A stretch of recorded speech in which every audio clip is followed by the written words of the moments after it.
at a cat wedding. A cat wedding is a serious affair. Humans wear clothes at a cat wedding, or meet them halfway and wear furry underwear. The guests are aghast and the bride's veil falls. You've interrupted the proceedings with your human balls. About to be bound in matrimony, the groom meets your eye. He pounces down the aisle and pins himself to your thigh, scratching and tearing at your skin while you cry. What the bloody hell is happening? I don't want to die. So you turn and flee from your furry attacker. You've ruined their special day in a naked manner. You're bleeding and naked at a cat wedding. A cat wedding is a serious affair. Humans wear clothes at a cat wedding, or meet them halfway and wear furry underwear. Cat wedding.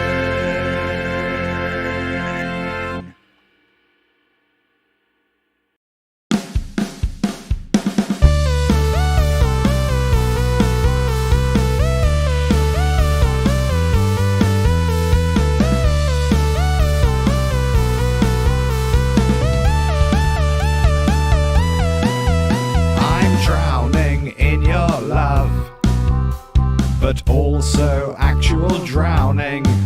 Now is not the time for poetry, for I am all at sea. Smothering, no, actual smothering. If I can't breathe, then you can't relive all the times you've tried to kill me.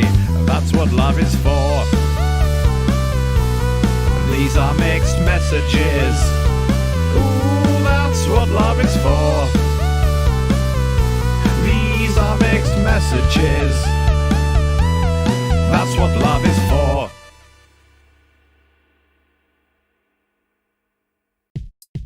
Would you like to hear a story about a donkey? Oh, well, I'll tell you it anyway. Eli is a donkey studying geometry at the University of Chichester. Now, he enrolled in Chichester because he was right fond of his auntie Pythagoras, and also he well liked shapes and wanted to study them. But what no one told Eli about the study of geometry, especially at Chichester, was that it's more about manifolds, topologies and metrics, and less about his lovely aunt Pythagoras. And one can well imagine that upon learning this, Eli would get right cheesed off and start wrecking up the place. And that's what he did. Got expelled, didn't he? Eli the donkey. What's your favourite quadrilateral? I don't know, do I?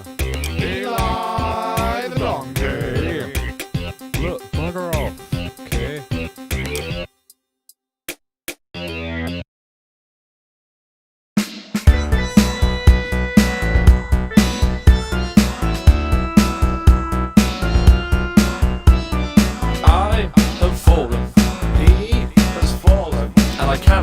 Get up. He cannot get up.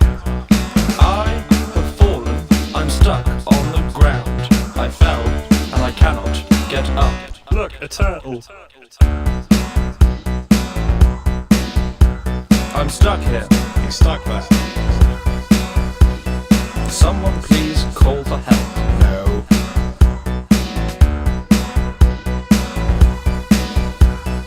I have fallen. I'm stuck on the ground. I fell and I cannot get up.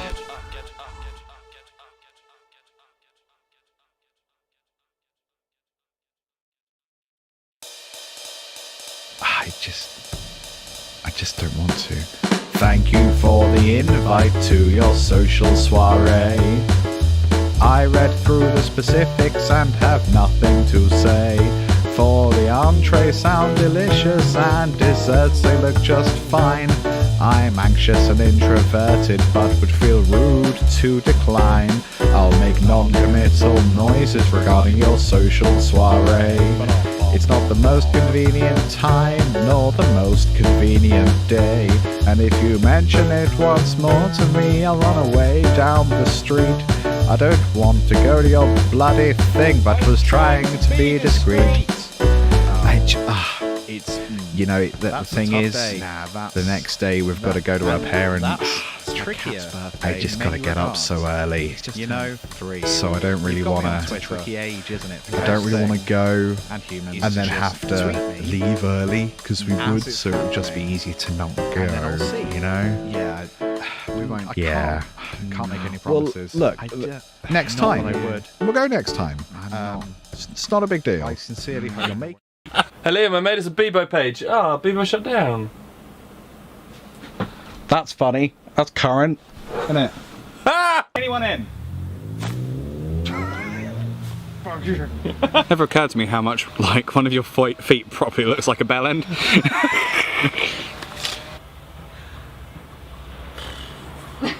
Hey Liam, I made us a Bebo. Idiot. There's no way to talk about yourself. Fucking idiot. Okay then. Okay, yes, I know you're angry. Ow, my ass. Look at this. I'm going to draw a frowny face because I'm really disappointed at you. Only we're going to know it's there. Praise, please. Right, be French.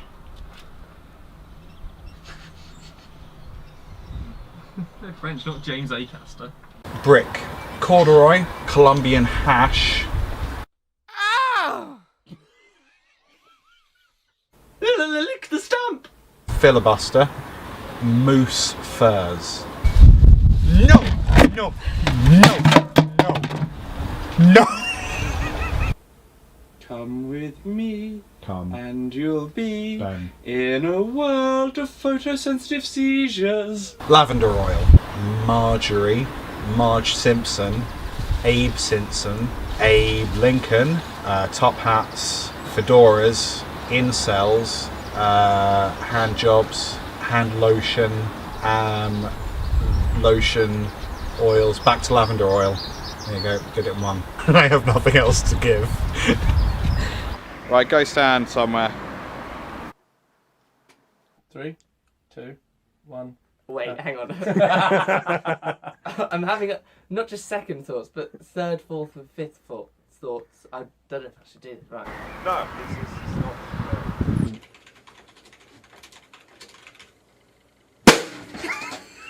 Fucking hell. 3. No, hang on, wait. I didn't tell him to do that. Why didn't you tell?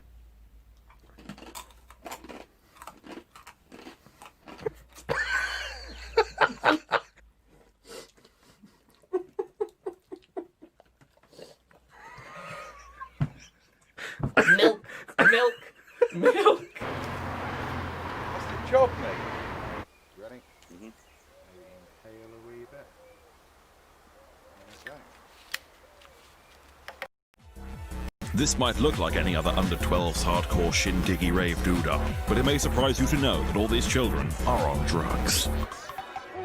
It might cause you more shock and vexation to further your knowing and know no further that these children are actually in their 80s and or 90s. The new drug taking the elderly by storm and or hurricane. Hashtag YOLOAP.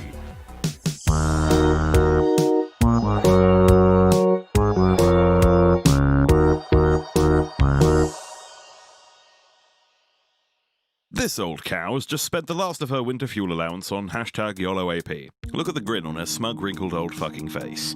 She knows in just a few minutes she'll be a child again, free to relive an unsanctioned, if only temporary, additional adolescence. Except this time without all the rationing and bombs. What am I going to feed them on? Human. Are they coloured? Taken subliminally, the drug can last up to 2 3/4 days, but if one were to double dip in the fountain of youth, the effects could last up to 3 3/3 of a week. It is in the second week of regressionol where participants risk a YOLOAPS. It is in this state where the truly hardcore raving begins. Here we see how wrong things can go.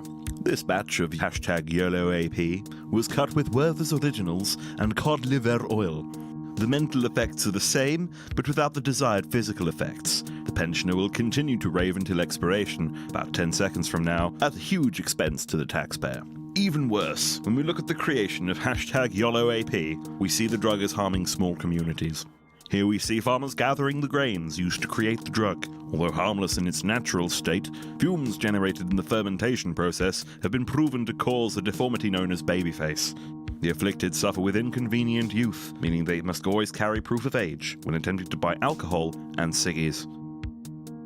Side effects often include avoidance of homework, unsafe driving, unrequited morning wood, sugar, Harry Potter obsessions, and dead legs. In rare cases, many OAPs have become stuck in adolescence and have to plan for the future. Marriage, employment, university. University inevitably means more drugs, I'll have you wager.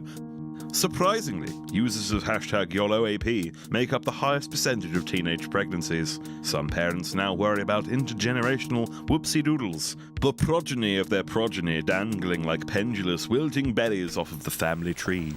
I was wondering if you'd like to go to the Strand to see a movie Saturday night. Or if you'd rather go with the gang on a skating party and weenie roast. Weenie roast. Curiously, #YOLOAP barely affects those under the age of 70. Users claim to feel symptomless nausea before appearing to regress to the point before they first took the drug. Hope is on the horizon, however. Sweden recently passed a law allowing for the preemptive abortion of the elderly. The streets are safe, television set at an unpainful volume, and the cheeks of the adorable remain unpinched. Alas, back in merry old Blighty, no ends in sight to the scourge of #YOLOAP. Government officials are drafting legislation to combat abuse of the substance, whilst denying that the Queen has herself been indulging in the fad. She did, however, form the rap posse, Little Liz, and the Bitch Slaps, much to the annoyance of Charlie. I don't raise national debt if I sold my scepter, but I represent God, so show some respect. I lick the stamp. La la la la, lick the stamp. Remember, children and the elderly, there is a time to gurn and a time to learn.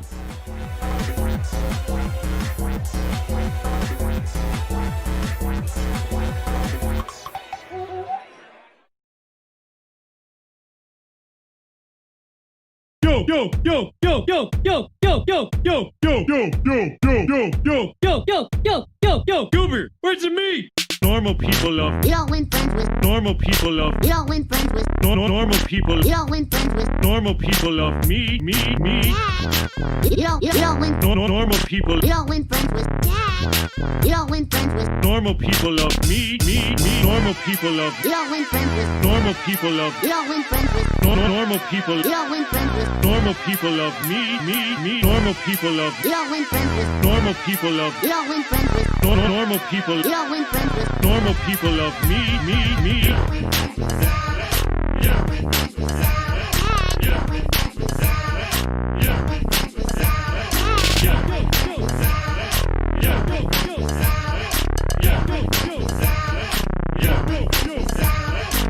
Yo, Goober, where's the meat?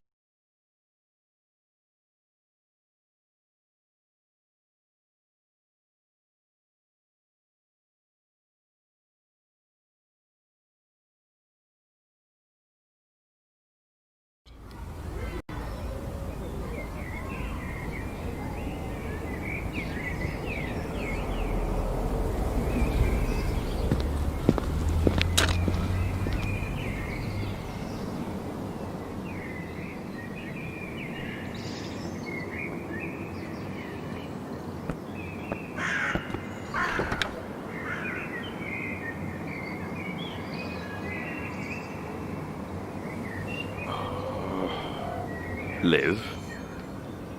Die. Die? Live.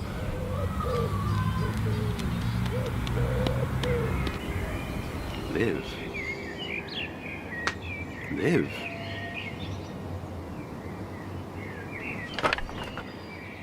Live!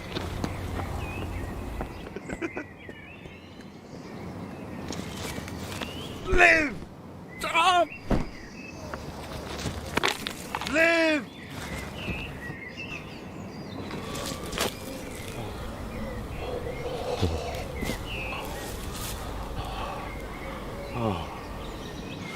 Live!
mange. Isn't he strange? But listen to his voice, he's got incredible range.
No.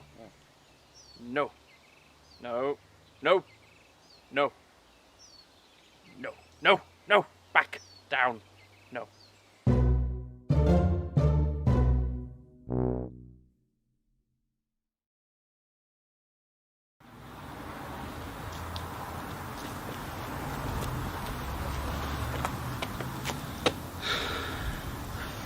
Ready? Ready.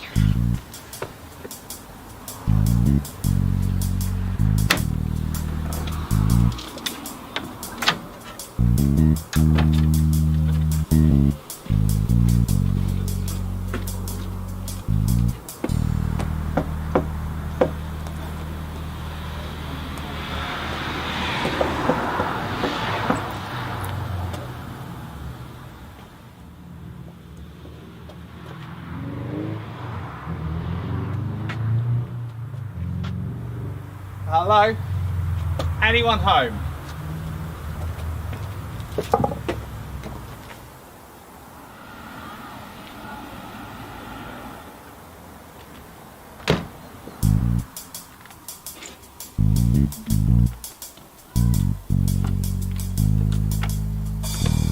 Do you have life insurance? You got your will sorted? Just a few signatures and we can take over all that icky business for you. Will you be there at the end, signing papers, telling your loved ones which ones get the telly and which ones just get to feel ripped off?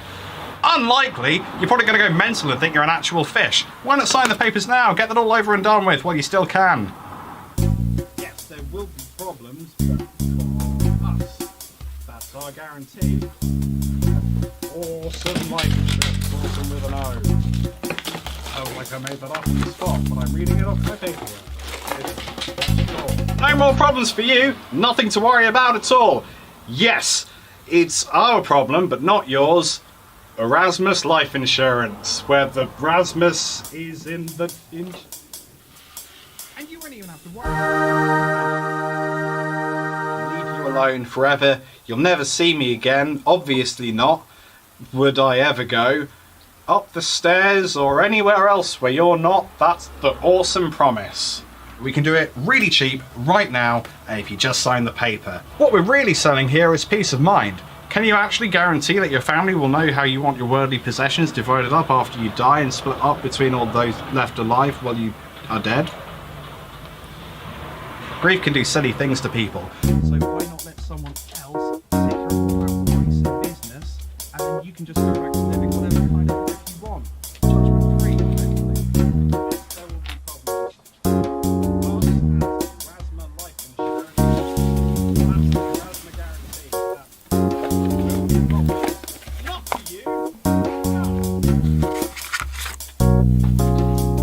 It's not even that expensive. You just got to write a blank check, and then we'll fill all of the numbery type things. You don't got to worry about nothing. No, want to get into heaven, don't you? How are you going to get into heaven when your family doesn't even know what you've left them? But I can see you're busy. You're not interested, so I'll see you later. Goodbye.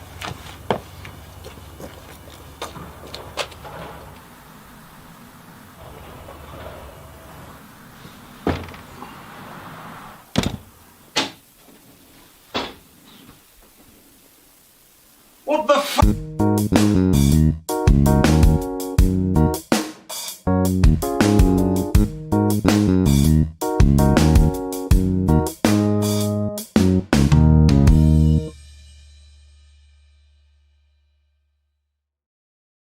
Jeremy Mange. Now it's been pressed. So you can do whatever it is you're doing, Ben. I'm not Ben. I'm the son from that beginning of The Lion King. Simba? Savannah, mommy, momonya. That's not the opening to The Lion King.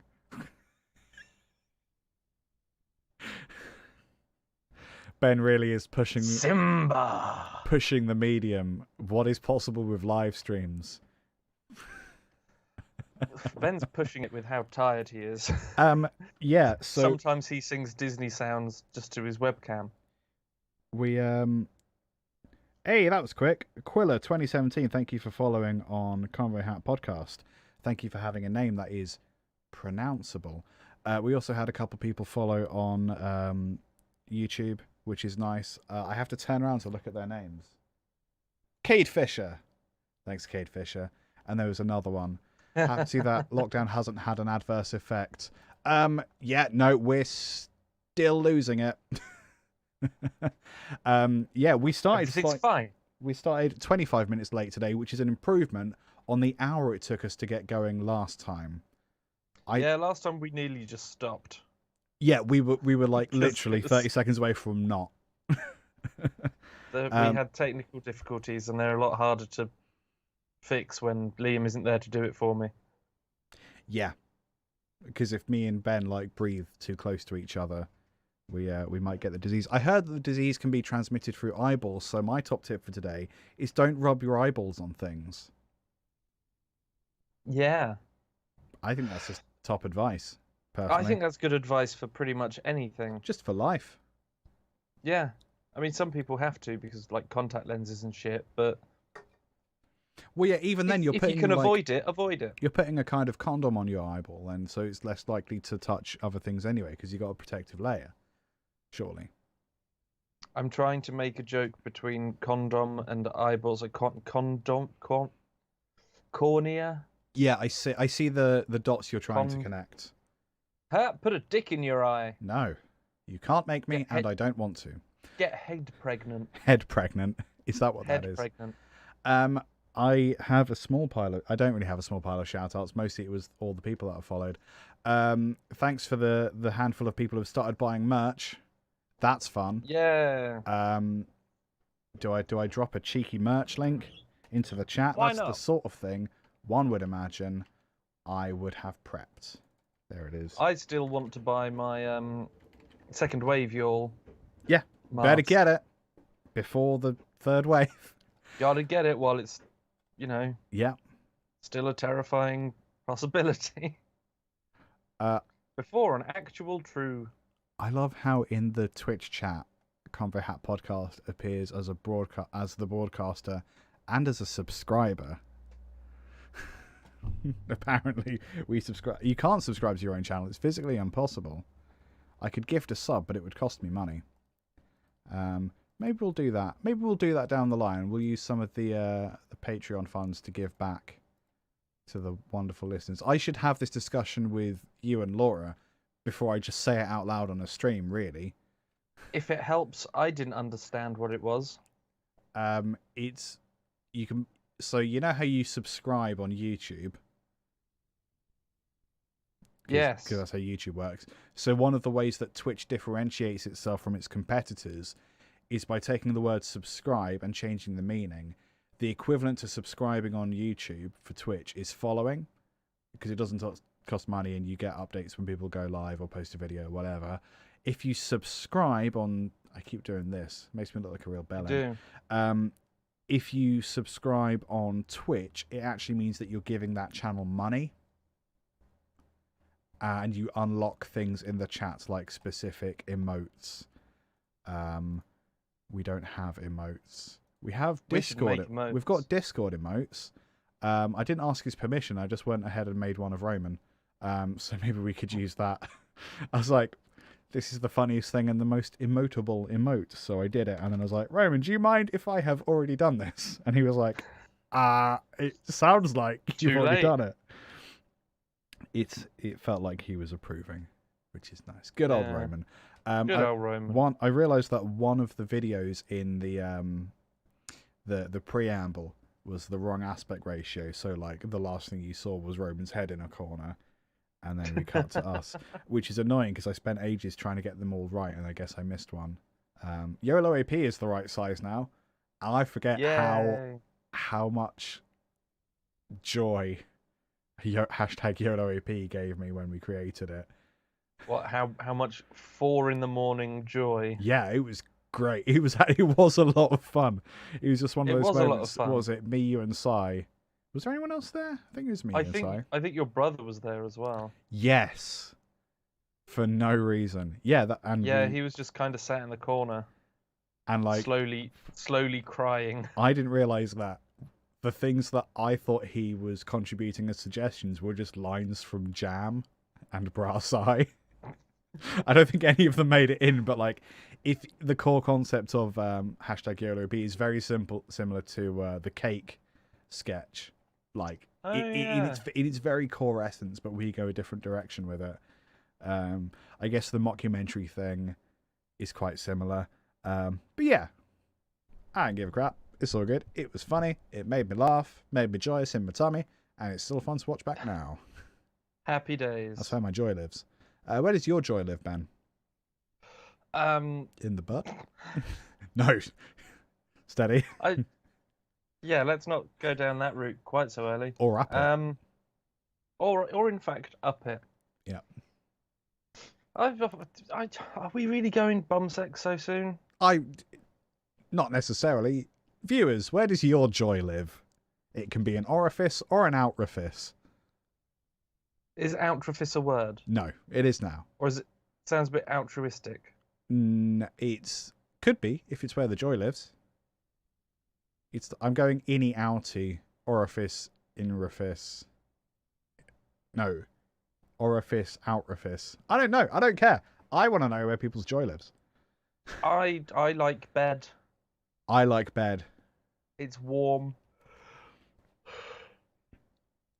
I'm not going to lie. I like bed. It's comfy. Could very easily become a t-shirt. Cool. I like bed. I like bed. It's warm. It's comfy. You're, normally unconscious. Yes. Which is nice. And if you're not unconscious, it normally means you're about to be. What's going on? Yeah. It's good. Welcome to the Conversation Hat Podcast live stream, everybody. The purpose. I should be recording. No, not necessarily yet, because we haven't actually started the podcast. This is the live stream. Good. This is the preamble. This is the bit that people get for free. Everyone's time. No, we'd never waste people's time. We would only enhance it. I mean, show everyone how boring that concept is. Why don't you? Yes. I don't. What? This is the preamble before the actual podcast. So, like, if you've got any hate speech you want to get out, it's only going to live on YouTube, and that's where hate speech is made anyway. So, hey, no, YouTube is very, very good at bringing down those who put out hate speech. They instantly, people go and they do hate speech, and like that, 5 years later, they might get a warning. Yeah. Yeah, once they've already made a crap load of money. Yeah. I saw something that really annoyed me. Do you know about the studying anime girl and the lo-fi beats playlist? No, what is the lo-fi beats? I've seen these. Is it just quiet music to like it's do like shit to? super chill hip hop, But like they often have really kind of the lo-fi comes from low fidelity, the opposite of hi-fi, high fidelity. So things sound quite crusty and quite crunchy, like they're coming out of a cassette player sometimes, like a little bit janky. So like it's quite nice, and it sounds kind of crappy, which is sort of the joy of it. Your face says a lot about what you think that will be, but it is quite nice. I don't mind lo-fi hip-hop, and I've been writing some as well, because that's what commercial success looks like, copying. So it was the longest running YouTube broadcast, because I think it had been going for years non-stop. It was like a really simple animation of an anime girl next to a window, and she's studying. So she's got headphones on, like her hands moving, and I think there's a cat by the window and the tail's moving a bit. So it's a really simple animation, and it's basically just a radio station of all this different lo-fi music. And because it's super popular, like there's loads of independent lo-fi creators, and all of these people submitted their music to be played on the stream. So there's like loads and loads and loads, and there's ways to do it where you basically bypass all the usual crappy copyright nonsense that happens on YouTube, because YouTube's copyright system is stupid and dumb. But there's ways to bypass that, where you basically give someone 100% free reign for your stuff, and that's what these producers have done to get on this live stream, because it's a great way to find new music. And I think one of these producers must have changed their mind. So the live stream got taken down for copyright reasons, but it was running for like several years, I think. Wow. Just non-stop music, which is dope. And I log on to it started up again, because like I think they resolved the copyright issue, which is nice. I logged in the other day, and suggested was Will Smith's channel, who I'm not subscribed to, but apparently it's suggested. And he has got an exact duplicate of the same channel, the same live stream, the same artwork, but with his face instead of anime girls. And YouTube is suggesting that. How messed up is that? Pretty bad, right? And that says a lot about what YouTube is prioritizing. Way too plagiaristic to be a coincidence, isn't it? Yeah. And it's one of those things where like the image of the anime girl has sort of become a meme. I don't know if it's like if that was an original designed by the broadcaster, if they commissioned it, or if it's an image they found. But like, because it's kind of become a meme, it's sort of up for fair play. But like when it's like a direct reference, and then Will Smith is doing exactly the same thing, and YouTube are promoting that, Will Smith doesn't need your help. He's Will Smith. He's whatever is in the media about Will Smith, financially, he's fine. And it's just a bit annoying where it's like, I've been on YouTube 15 years, maybe probably 10 years actually. 10 years. And I do feel a little bit like if I tried to rip off another channel, it would not end well for me. Doesn't feel cool. Anyway, well, you'd want to just do, close enough to your own thing. I would like to be promoted for doing the thing that I have been doing for 10 years that brings value to the lives of others. Excuse me. But that would be silly. Did you just kill something? No. Yes. Oh, or were you opening the... It's opening a Pepsi. Pepsi Max. Okay. Best kind of Pepsi. I was looking to see if I could find the anime girl picture and see if I recognised it. I could find it. Didn't recognise it. But just as you said something about dedicating your life, all I heard was this. I thought that you'd possibly got a mosquito or a bug or something. Or just decided to dedicate the end of my life to YouTube. Thank you, Captain Buddy7, for sending salt. That's pretty good. I got given a present the other day. Would you want to see my present? Is it salt? Yes. Oh, well, that's ruined the surprise somewhat, hasn't it? And what, I've just got to fill time? If I just bug it off, would he fill time? I wonder. I know. Oh no. This better be entertaining, I swear to God. Behold, Okay. it's a little mushroom It's a little coming salt out shaker. of a pipe. Is it a salt shaker or is it just a... Salt and pepper. Okay, that's pretty cool. And they come apart and they can just sit there. That's pretty nifty. Yeah. I love it. Put him in the toilet paper and never see him We again. can get rid of this toilet paper. Have you named him? Not the mushroom, not the toilet paper. Let's have that as a thing.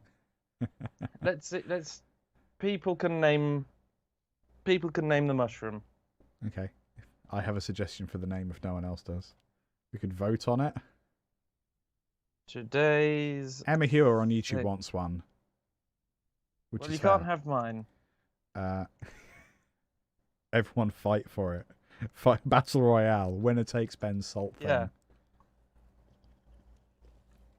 There we go. I like it, and you know what else I like? I like bed. I like bed. Yeah, let's make that a t-shirt.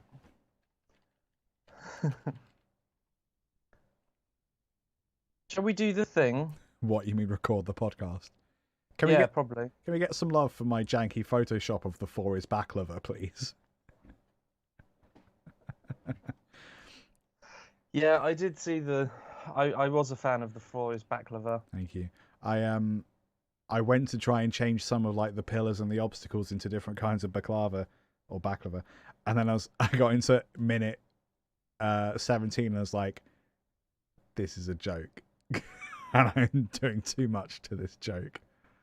That's fun. No. If you've got to commit to something like that, surely. You can't just half-assed. Oh man, my life is a series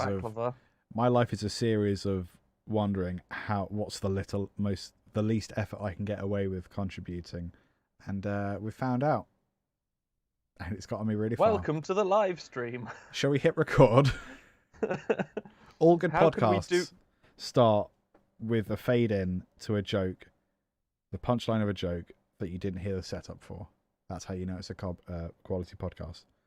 I love that the Streamlabs bot is suggesting people join the Discord server, and yet somehow I've omitted the link to do so. It's really perfect. I will look into that when I remember. That's my commitment. Are you recording? Have you seen Greg Davis, You Magnificent Beast? Yes, his I stand-up? think I saw it live. I think. You saw it live? I think so. If it's from like 2000... Hang on. 12-ish? My maths could be way off. No, 2014 or something. Then I think we saw him live, and I think it was that, but I don't know for sure. At the end of it, he sings the Welsh folk song. I've definitely seen it. I can't remember if that's the one we saw live or not, because it was some time ago. It's just what you said, because he starts off a Netflix special with a joke that he can't say on Netflix. Oh, yeah. So he starts... So everyone's laughing as it starts. And he's like, yep, they'll never put that on the show. So did you see that live? Because damn you, I want to know what that joke was. Yeah. I don't even know what the sort of thing Netflix can't publish is. Unless it was just so filthy that they couldn't. But then, like, Netflix is a pretty high bar for what is considered filth. Well, I mean, there's like one swear word that we don't say on this show. Elbow. It rhymes with blunt. Stunt. Munt. Why not? And he Bunt. calls Greg Davis calls E.T. One of them. One of them. Yeah. In the show. Yeah, he does. So what sort of joke wasn't allowed in when I don't know. I'm gonna face that way. Hang on. Yeah, I'm gonna face that way, do a really big burp, because then it's gonna look like I'm burping on you.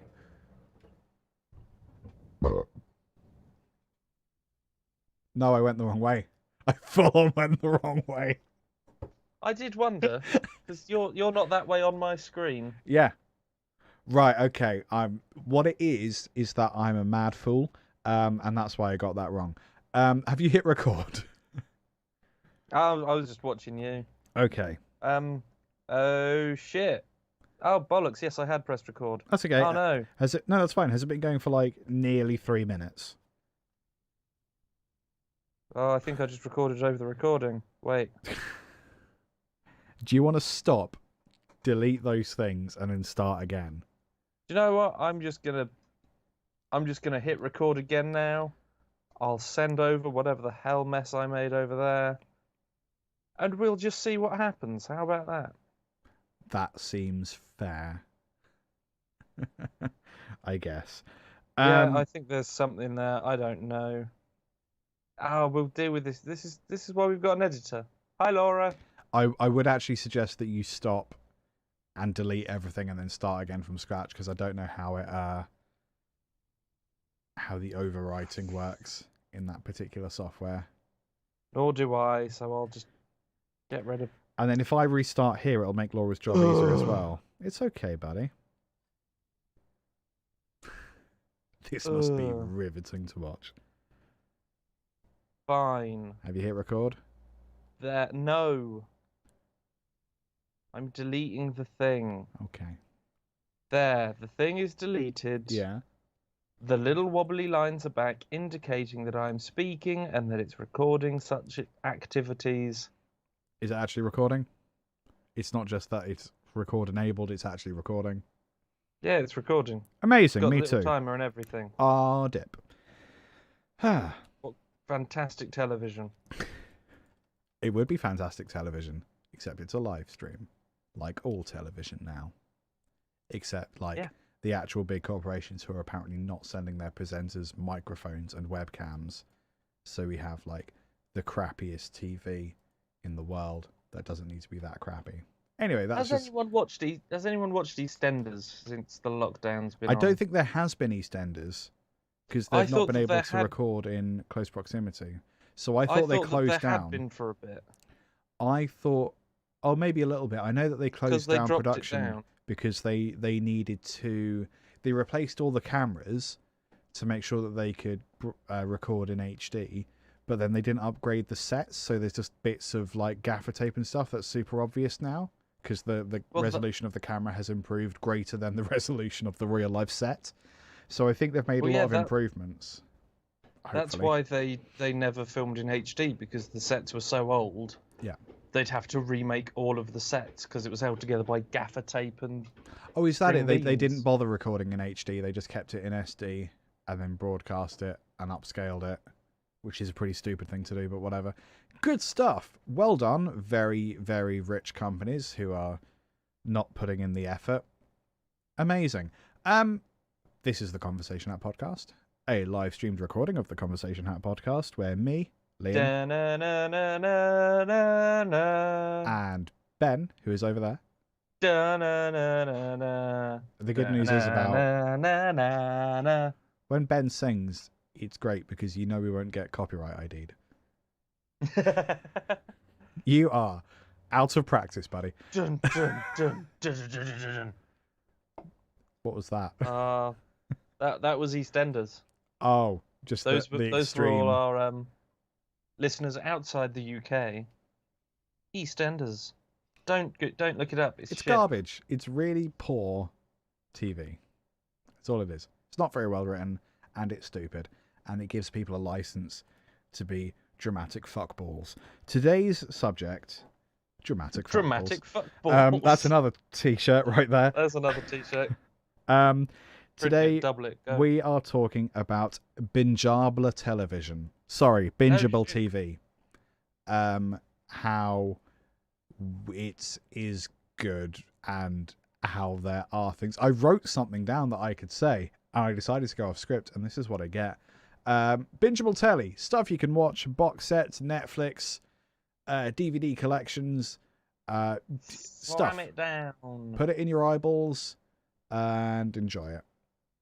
That's my advice. Do your best. Do your best.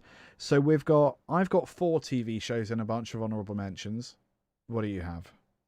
I've got a list somewhere. Amazing. I've gone with 3 TV shows, and I've got I have 3 honourable mentions as well. And then we have some good news, and then we got some stuff to plug. Yeah, we might do that in between things. We'll see how it goes. I think we should do those at the end, the same as we do the outros with guests, where we pick the title and stuff. I think that might be a nice thing to sort of like round up with a plug and good news. Maybe it's my suggestion. Yeah. Yeah, we'll see how Got it you goes. that time. See, that time you burped towards my face, but I had no warning, so... Oh, You didn't the know smell. react. I think you went the wrong way. Idiot. Who would do that? So, as I've got 4, shall I go first and then you go in betweensies? I think you should go first and I'll go in betweensies. So I think we've got... Oh, wait, we've go on. also mildly prepared for the event that we've picked the same show. Oh, yeah. We're just both going to chat about that and We're see going to what, take our shirts off and jiggle them around and get a content one. Don't get your nip out, I swear to God. We're over if you get your nip out. If only I had a T-shirt that said, I love bed. If only. What else am I going to put on my tits? Soon to be available on the store. Yeah, probably this afternoon. I ain't got nothing planned after this. That's not true. So I have a combination of actually quite a lot of Netflix. I think some stuff that didn't necessarily start on Netflix, and one classic show that I've definitely talked about before. And we've got a few little tidbits of information about them. I'm anticipating that we've spoken about at least 2 of my shows in depth before, but I hopefully have got some new stuff to contribute to those particular conversations. Mm-hmm. So I'm going to start with one that is... I've got one that's super obvious and one that's super obvious for me. So the one that's super obvious for me is Sharp. Bloody love me some Sharp. Sean Bean. Like Sharp. Sharp is all about a British Army officer in the... Oh, it's not the Regency, it's after the Regency. It's during the French Civil War and the Franco-Spanish War and the British involvement in that. Richard Sharp, Dick Sharp, is a what do you call it? Just like a poor guy. He's an orphan, I think, and then he gets raised through the ranks. He saves Wellington's life. He does a lot of cool stuff. All the rich people hate him. Women love him. Swoony swoon. Men want to be him. Men want to be him. Women want to be inside of him. All of that stuff. And Sharp in the was it BBC or Channel 4? Stuff I should have prepared. I think Sharp it was TV. BBC. I know it was ITV. ITV. There it is. Yes, my mum used to love Sharp. She had it all on Of course she did. VHS. So I just jumped on the Wikipedia page to see if there was anything that sparked mine memory. There's not much. It's a show from like the 90s, I think. Maybe the very early 2000s.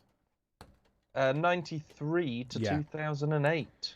So it's the same age as Laura, which is fun.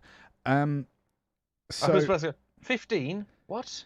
Oh, yes. Ben can't do Started. brains. See, Sharp finished before Laura did, because Laura's still about. For now. Hi, Laura. Hi, Laura. So, yeah, I really love Sharp. Sharp is one of the... Okay. I don't know why a big heart appeared on the screen. That was weird. Did you do that? I think so. I didn't mean to. Ah, look at that go. So did you. I don't think they can see the smiley face I just sent you. Okay. That's really fun. And people say Skype is outdated. Skype clearly has the edge. That won't make it into the podcast, probably. Sharp is fun because it is one of the only shows that Sean Bean doesn't die in. I think all except one main of the central characters, Sharp and this other guy, phrased that horribly. Basically, everyone dies except Sharp and his best mate. Like, Sharp hooks up with I'm going to spoil this very old show. Spoiler alert for that show what came out in 1993, everyone. If he marries it, they die. If he fights alongside it, they die. If he fights against it, they die several times an episode, because I'm pretty sure they reuse extras. Like, there's a lot of people dying when they perhaps shouldn't die, and some of it is his fault. But he's this dashing, fun character. It's really fun if you're into any sort of if you're into like period dramas that have fights in them. So I guess you can get away with watching it if you're a bloke or a lady. It's not gender specific and pretty easy to masturbate to. I've got some stats about Sean Bean dying, because that's the meme, isn't it? Sean Bean dies the most. So I actually have some data on Sean Bean dying, which I thought would be interesting. Please do tell. Bean has a death rating of 0.32, so I think that means that he's 30. If he's in a film, there's a 32% chance that he dies in it. That's my understanding of how the numbers work. Okay. Which is the highest death rate, I believe. Or is it the other way around? No, that is right. That's the highest death rating of nearly a third. So actually, he only dies in a third of the stuff he's in, which is pretty cool. But then I don't know if that means that, for example, Lord of the Rings is one film that he dies in, although he's in 3 of them. But he's in 3 of them as like flashbacks and stuff, and he's also in like 20 Sharps that he doesn't die in, or is Sharp one thing? Yeah, is Sharp one example?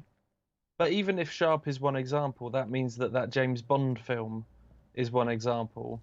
So, hour-and-a-half film versus a 15-year series. I said I had the data. So I would think Sharp is counted as one thing. But it's not, because I don't think it can be, because they're each individual. It's not like a series. They're like standalone movies, because they're quite long. Things. They're like an hour or so in length each, or over. So I think they're individual. I'm not certain, but I think so. I said I do have stats in front of me. I just don't know what they mean. But it's fine. We're working it out. John Hurt. It's like you work in British politics. Oh no, they know exactly what they're doing. Don't you worry about that. They are trying to kill us.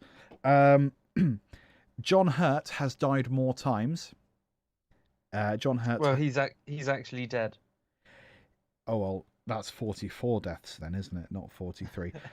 His live-die ratio is smaller than Sean Bean's. John Hurt and Mickey Rourke both have an average of 0.31. So overall, they die less often, but John Hurt has died more times, if that makes sense. But, yeah, Mickey Rourke hasn't regenerated, though. Because he became Paul. Who was the doctor in the 80s? Was it Paul someone? That could be. Wasn't it Tom Baker in the 80s, or was he the 90s? Well, it was for the movie. He was only in one little movie. Oh, dun, dun, dun. Dun, dun. Ninth. Where was number 8? Come on, number 8. Ugh, clicking all the links. 12th, 11th, 10th, 9th. War Doctor. Paul McGann. Paul McGann. He was in 1996. Yeah. And then he was a little bit in 2013. Oh. But only for like a 2-minute thing where he turns into the War Doctor. Played by John Hurt, who regenerates. That means he beats Mickey Rourke. Does it? Yes. I believe you. Just because he was in Doctor Who. That's enough. Who's Mickey Rourke in Doctor Who? Who is Mickey Rourke? I don't know. He's an American actor. What was he in? I would love it if we could just IMDb it. There he is, IMDb. I don't even know how to spell Rourke. Rourke. Known for The Wrestler, Sin City. Was he the villain in Iron Man 2? Blunt He Force might have Trauma, been. War Pigs, Ashby. He does look like, yes. He was Oh, he Ivan was Marv Vanko. in Sin City. Yes, I know who that is. There you go. I got him often confused with Ron Perlman, just because they're big, Yes. gravelly voiced men. I think that's fair. Ron Perlman has like a more square, rigid face. He's got a I Ron believe. Perlman face. He has got a Ron Perlman face. That's why they call it that. I believe. I got the previous data from IMDb.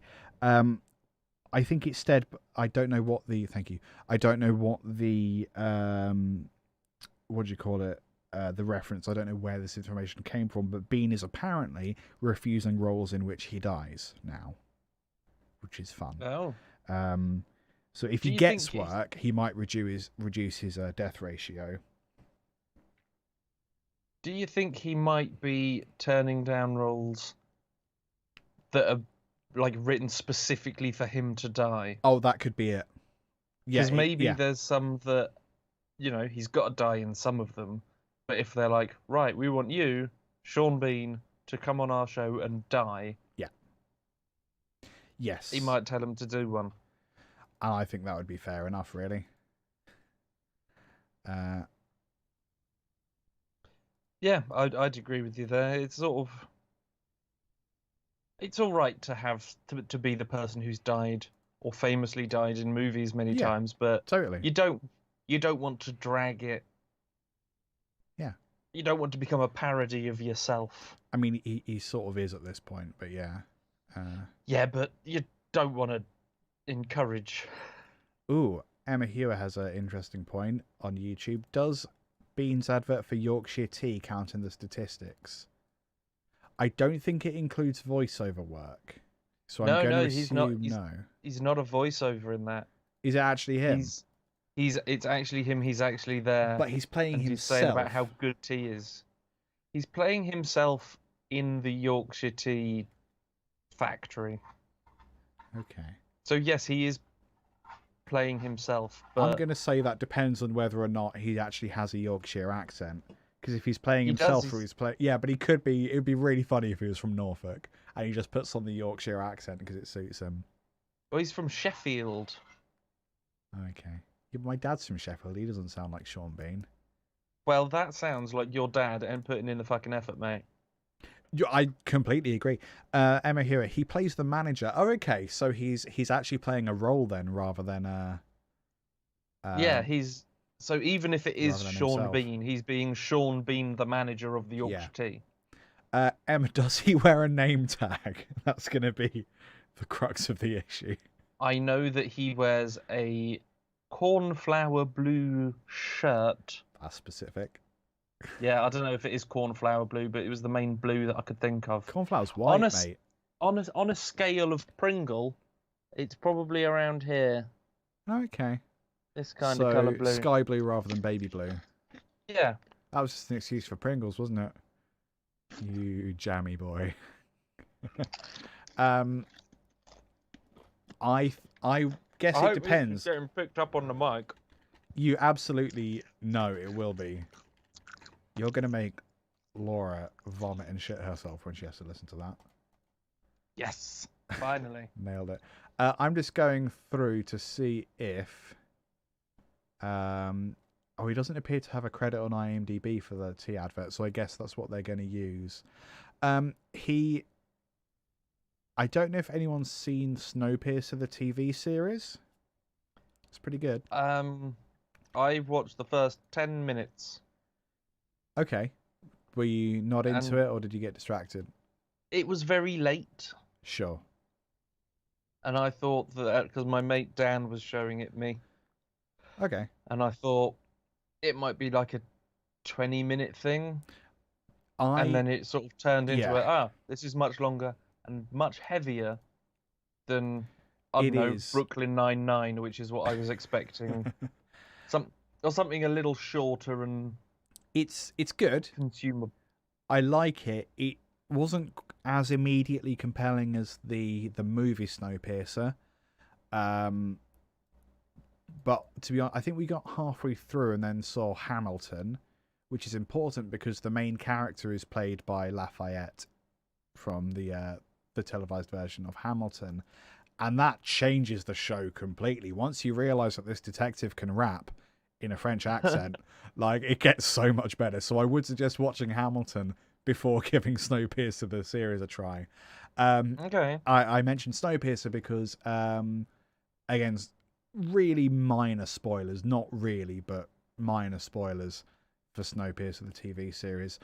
Sean Bean plays the voice of Mr. Wilford.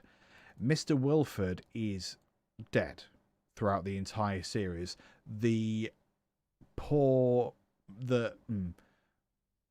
Only like 3 people on the Snowpiercer train know that Mr. Wilford is dead and was never on the train.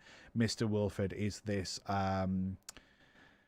the Wizard of Oz type character behind the veil. No one sees, but everyone Man behind the basically, curtain sort of exactly, thing. everyone worships him. Turns out he dead, and somehow they just have like a bunch of audio samples of him saying various things that they play to the people on the train to make them feel better or whatever.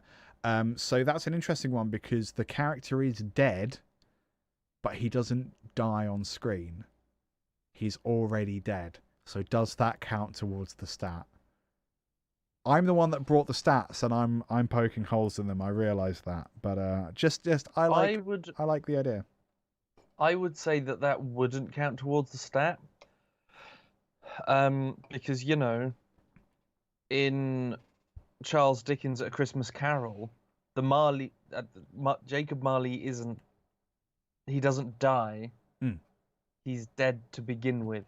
Sure. Which I'm pretty sure is the first line of the book. Marley was dead to begin with, so he doesn't die. So Sean Bean wouldn't have died in the thing if the character was dead beforehand. Interesting. I like So it. that's what I would say.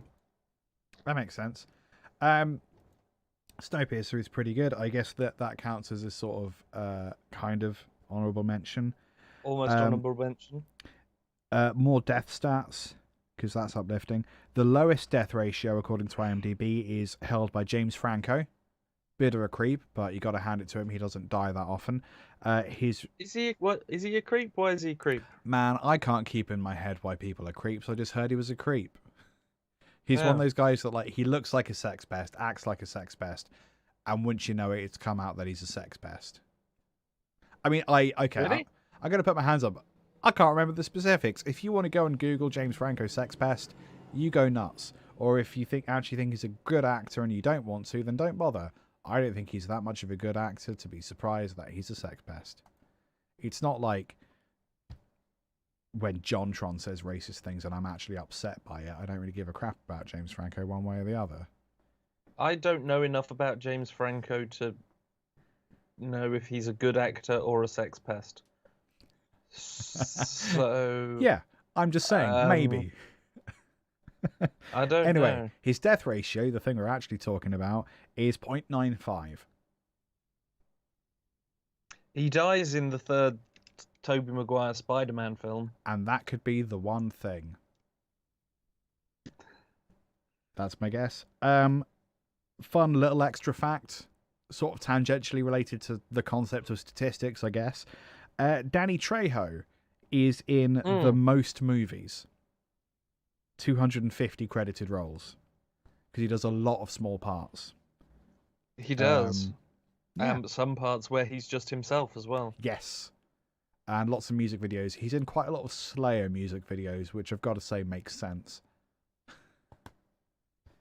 Yeah. Yeah. Okay. So that's my suggestion number 1. Do you have your suggestion number 1? I do hope so. I do have my suggestion number 1. Our dip. And it stars Danny Trejo. Oh God. He's in it for a little bit. Yeah. I think he's only in it for about half an hour before he gets blown up. Is it Breaking Bad? It is Breaking Bad. Ding, ding, ding, ding, ding. You have Breaking Bad as well. Breaking Bad's my number 2, so we can combine these. We can What combine a great day these. to be I alive. feel less special. Every day I feel yeah. less special. I've watched Breaking Bad around about 6 times, I think, and I've just started it again. Nice. I recently did a rewatch as well through lockdown. Just finished it and then watched El Camino, in fact. Like at the very start of when it was bloody hot, so maybe Monday or Sunday, I watched El Camino to round it all up. I've still not seen that. Have you not? So maybe Okay. I'll pick that up once I've finished this. So whereabouts are you now? I literally started yesterday. Okay.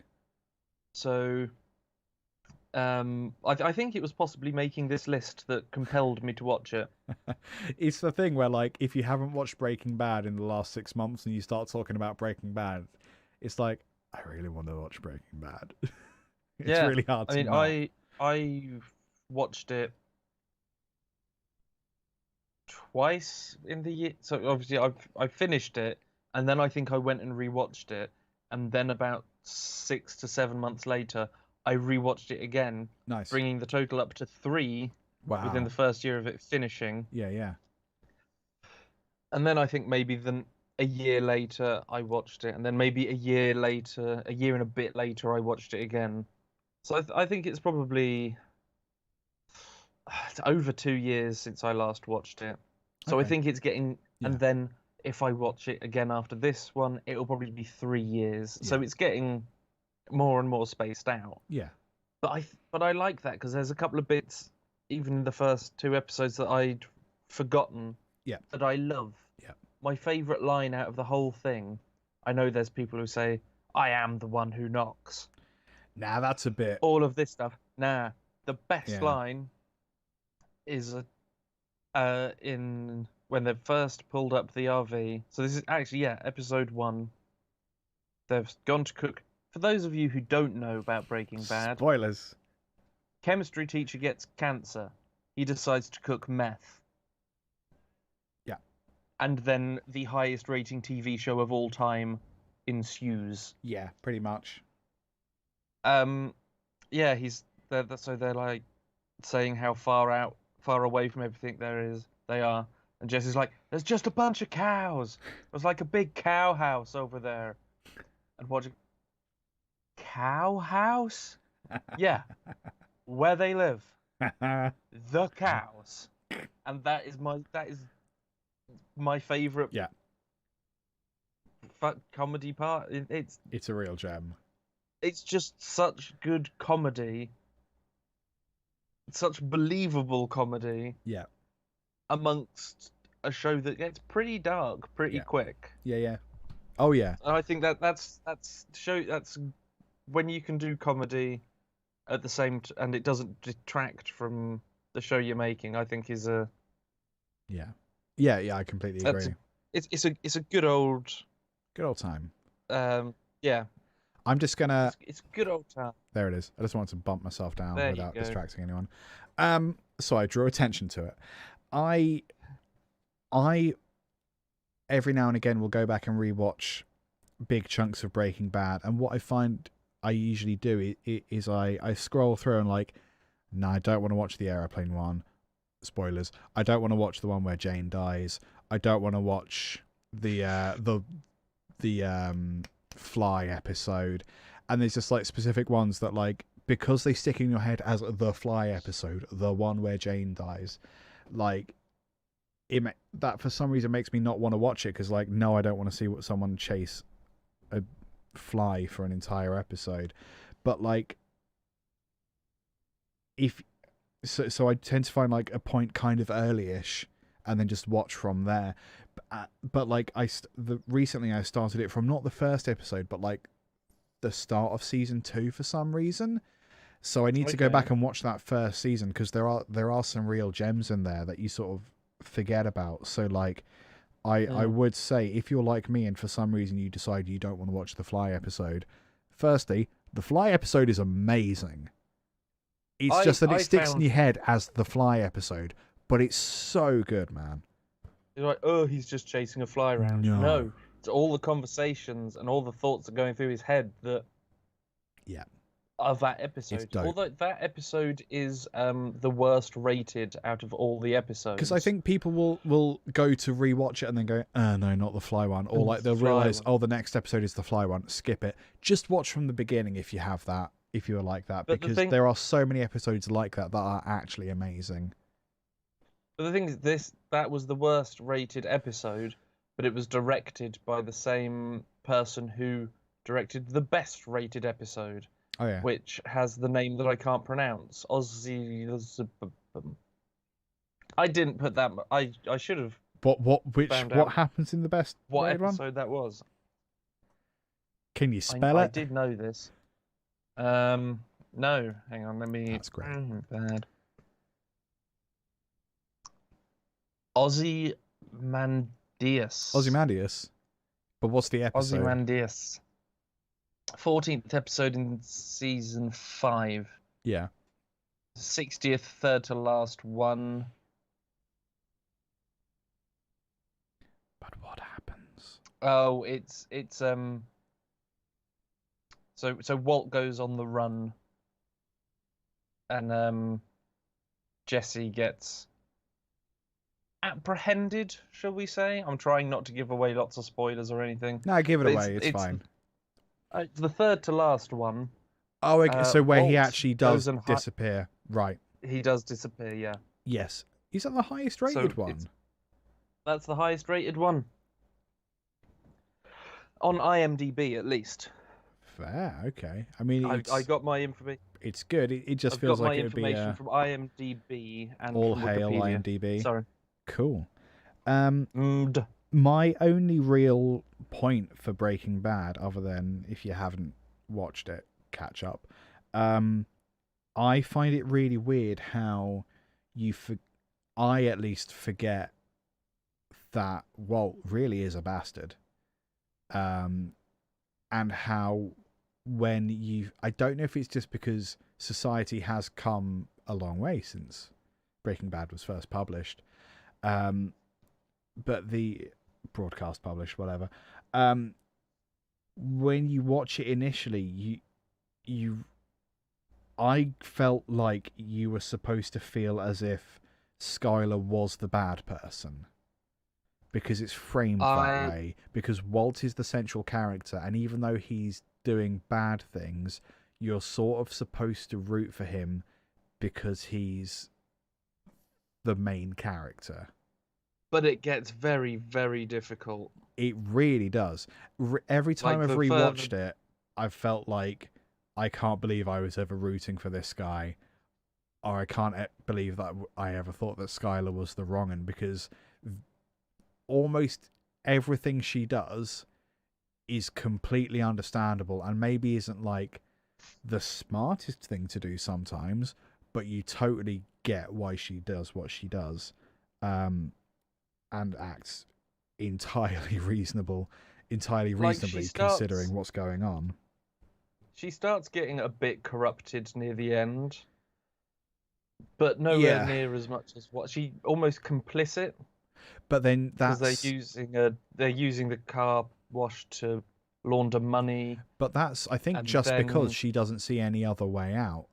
But then there's a line where they're talking about getting another car wash so it can launder more. Yeah.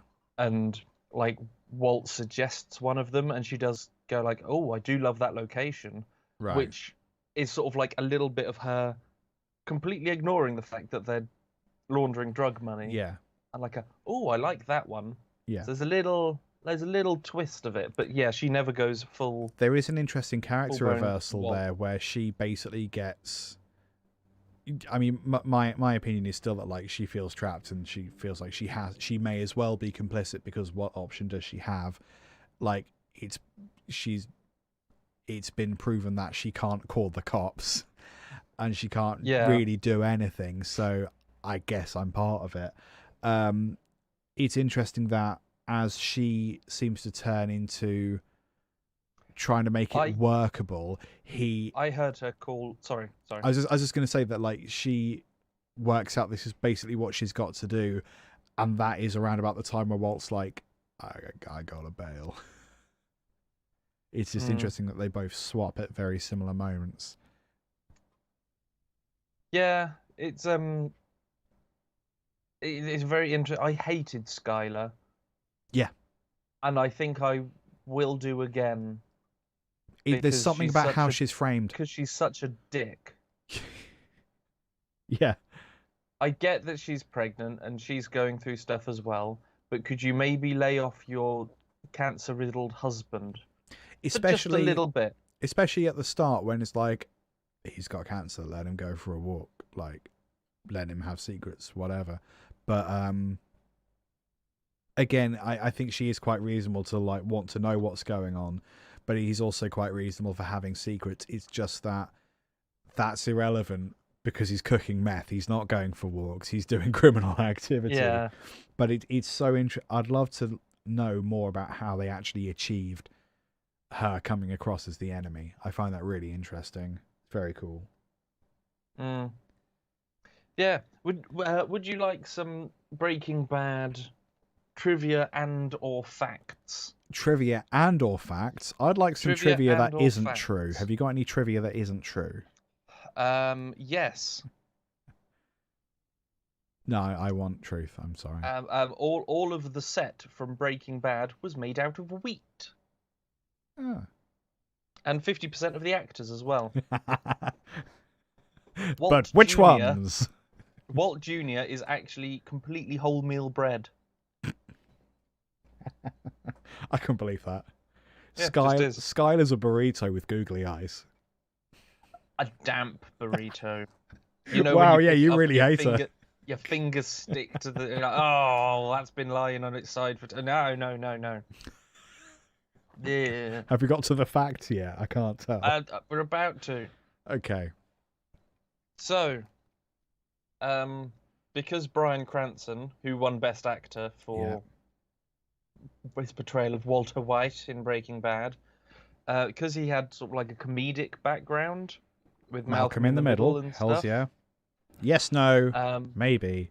I don't know. I don't know. Could you repeat the question? That's such enough. a jam. Love They Might Be Giants. Yeah, they approached Matthew Broderick. Right. The guy, Ferris Bueller. Yes. / the guy that fights not Godzilla in the Godzilla movie. Yeah. Or John Cusack. Oh yeah. They offered both of them the roles of Walter. Really? But they turned it down. Yeah. I realised today that I don't know anything that John Cusack's been in. I mean, we have our good friend IMDb. I know. I googled. I IMDb'd, and I don't think I've seen any of the stuff he's been in. Oh, he looks very familiar. Yeah. Oh, he looks a lot like the Wrong'un from House of Cards. I don't watch House of Cards. Neither do I, because it's Kevin Spacey. Yeah, He's Spacey's the a Wrong'un at proper House of Wrong'un. Cards. You could replace all of Kevin Spacey's parts in House of Cards with John Cusack. Yeah, easy. He's like a cross between Kevin Spacey and who's the guy with the bees? The meme. Nick Cage. Nick Cage. He's halfway between Nick Cage and Kevin Spacey. Wow, that's. I feel like that could be a tricky legal situation. I imagine he's not a rapist or a child rapist. Let's hope. I'm in agreement with you. I'm scrolling through John Cusack's IMDb. I don't know any of these films or these series. Well, I'm glad it's not just me. Even the stuff he's written, I've heard of High Fidelity. I've heard of a couple of things, just not. He's been himself in quite a lot of stuff, which is good. I think I recognise him more from like Jimmy Kimmel Live and stuff, where he plays himself, or like entertainment shows where he is just him. He looks a bit like Robert Downey Jr.'s gone wrong. Yeah, I can see that. Like, he took the wrong kinds of Anyway. drugs. Enough about that man that we don't properly know. We don't know enough about him to say that he is 100% not a wrong 'un. I assume he's not until proven guilty.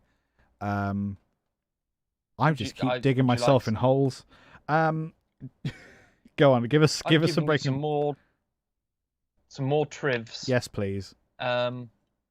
Each episode, whilst filming.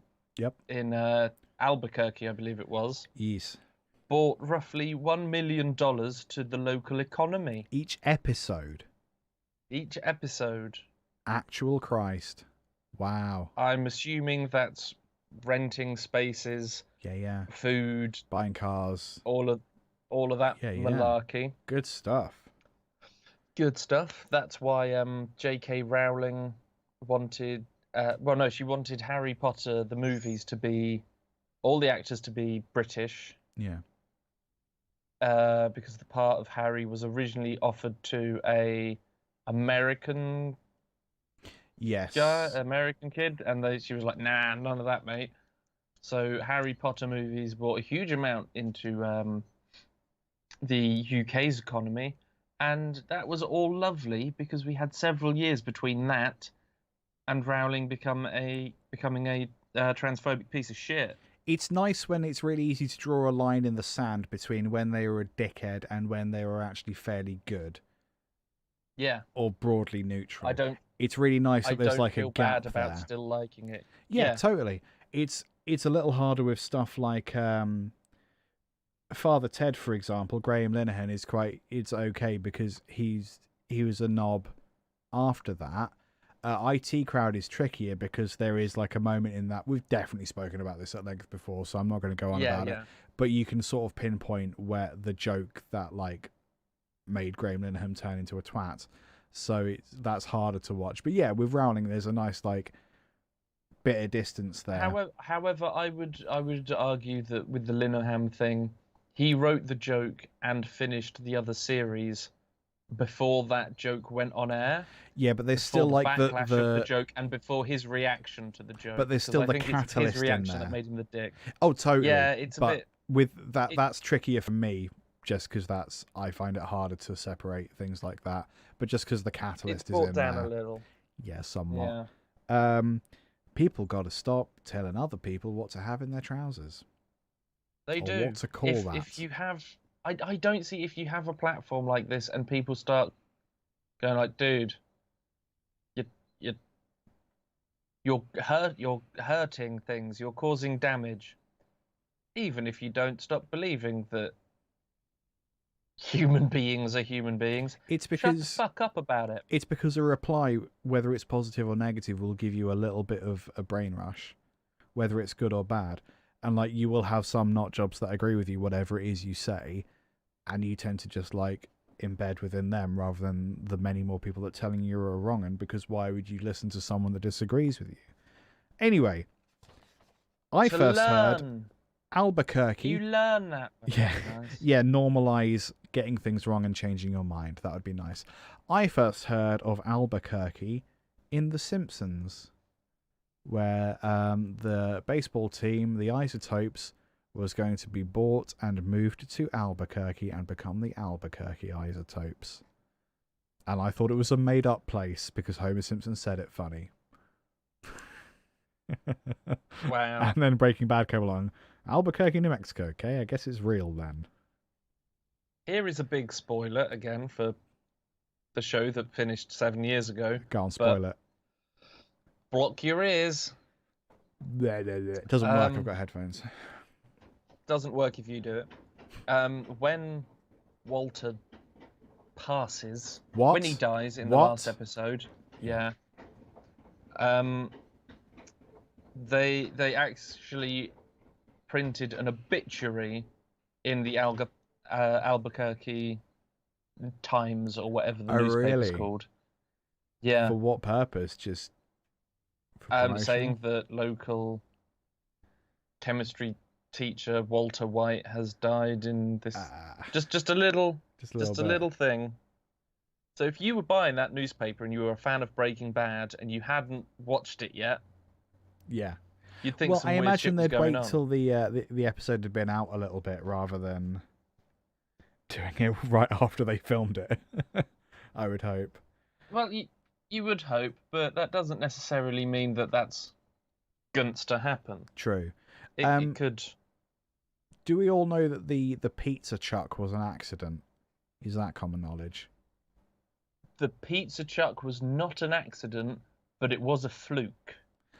Was it one of those things where they were prepared to do it a million times until he got it right and he did it on the first one? Absolutely. Awesome. I think they had like hours planned for him to throw the pizza box and the pizza to come out and land on the roof. Right, that makes more sense. He did it in the first take. Yeah. And you can see a little bit of surprise. Yeah.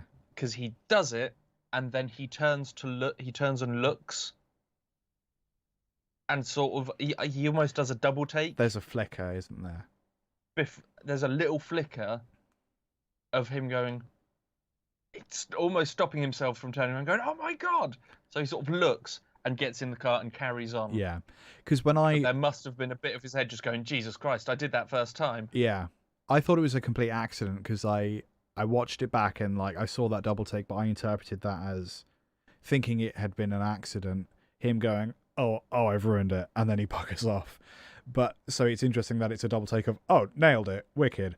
But then that makes more sense in the context of the rest of the show because I remember watching it and being like, how did they then know to pan up to the roof? Or had they already written that Skylar was going to clean the roof that day for no reason? Like, yeah, there's lots of other stuff. So that makes more sense. That's really fun. Got any more trivia? You've reminded me. Yeah, go on. Yes, I've got 4 bits. Bloody hell. That has just reminded me that their house, Negra Aurora Lane, Yes. whatever it is an actual place. Yes. And after the pizza episode, the people who owned that house went onto the local news to ask people to stop coming to their house and throwing pizzas on the roof. Oh no. That's so unfortunate. It isn't really... Yeah, you don't really want... my house is on TV. Now bastards keep throwing pepperoni at us. That's so uncool. Wow. Little bit... We know about the writers' strike, yes? Yeah. I think it was in LA in 2007. Yeah, it messed Maybe up quite a lot of 2008. shows, which is fine because you should pay writers. You should pay writers. However, it affected this show in an interesting way. Oh, yeah? Because season 1 was 8 episodes instead of 13. Originally, they were going to have Jesse die in episode 9. Ooh. But there was only 8 episodes. Aaron Paul did a really good job. The character was really well received. And Vince Gilligan decided not to kill him because he thought there was so much more you could get out of the character. Definitely. So if it weren't for the writer's strike, TV show would have been very, very different. So were the writers basically gonna kill him off, but then it was the showrunner that decided, nah. He was planned because Gilligan created it. Yeah. He was planning to have Jesse just killed off and Right. Okay. take it some other way. But yeah, fun. Writer's strike. So he went, actually no, we can get more out of this, and they did a good job. Yeah. Someone else who thinks they did a good job is one Sir Anthony Hopkins. Oh yeah. Who is apparently a fan and binged the show in like 2 weeks, and wrote a letter to some member of the cast or crew, comparing it to a Greek tragedy. Yeah, I see that. There's lots of hubris in there. I thought that was kind of cool. Sorry, I'm burping again. That's all right. I have 2 last things. Mhm. Jesse says bitch. How many times do you think Jesse says bitch throughout the series? Oh, because he says it a lot. He says it often. Is it thousands or is it not thousands? It's a lot lower than you would think. Oh, really? Okay, 200. Yeah, I thought that it was going to... See, even then, Really? it's only 54. Really? Yeah, he didn't say it as much as you think he does. Whoa. 54 times he says bitch. Because I know that science you- bitch isn't it- isn't the catchphrase. That's not what's said. But science bitch is somehow what we think No, the it catchphrase was, is. yeah, science. Yeah. I That's think funny. it's because people think he says bitch so much more, so they like bitch Yeah. That's whenever they do cool. an impression of Jesse or whenever you think about Jesse. Maybe he says it a lot in the first So, yeah. series or so. And then he saves it for like really impactful moments Maybe. later down the line. Do you have one more fact? Because I have a little thing. You do your little thing because then my fact is going to lead to an honourable mention. Cool. Well, this is sort of an honourable mention, but not really. You haven't seen El Camino or Better Call Saul, right? Or you weren't into Better Call Saul? I've seen the first season, maybe first 2 seasons of Better Call Saul. Okay. So and then maybe I just OD'd on it or something because I quite didn't possibly. continue much. So do watch El Camino. You can watch it as a standalone, but I think actually if you watch it, I left quite a lot of a gap between obviously the end of Breaking Bad, which I watched in real time, and then El Camino, which I watched when it came out. There was quite a big gap there. And then last week I watched the end of Breaking Bad and then immediately El Camino, and it's a different film because you sort of forget like the trauma that Jesse's going through in that last series, and a lot of it is the basic plot of El Camino is Jesse escaping. What happens to Jesse when Walt dies? Where does he go? Sure. And a lot of it does deal with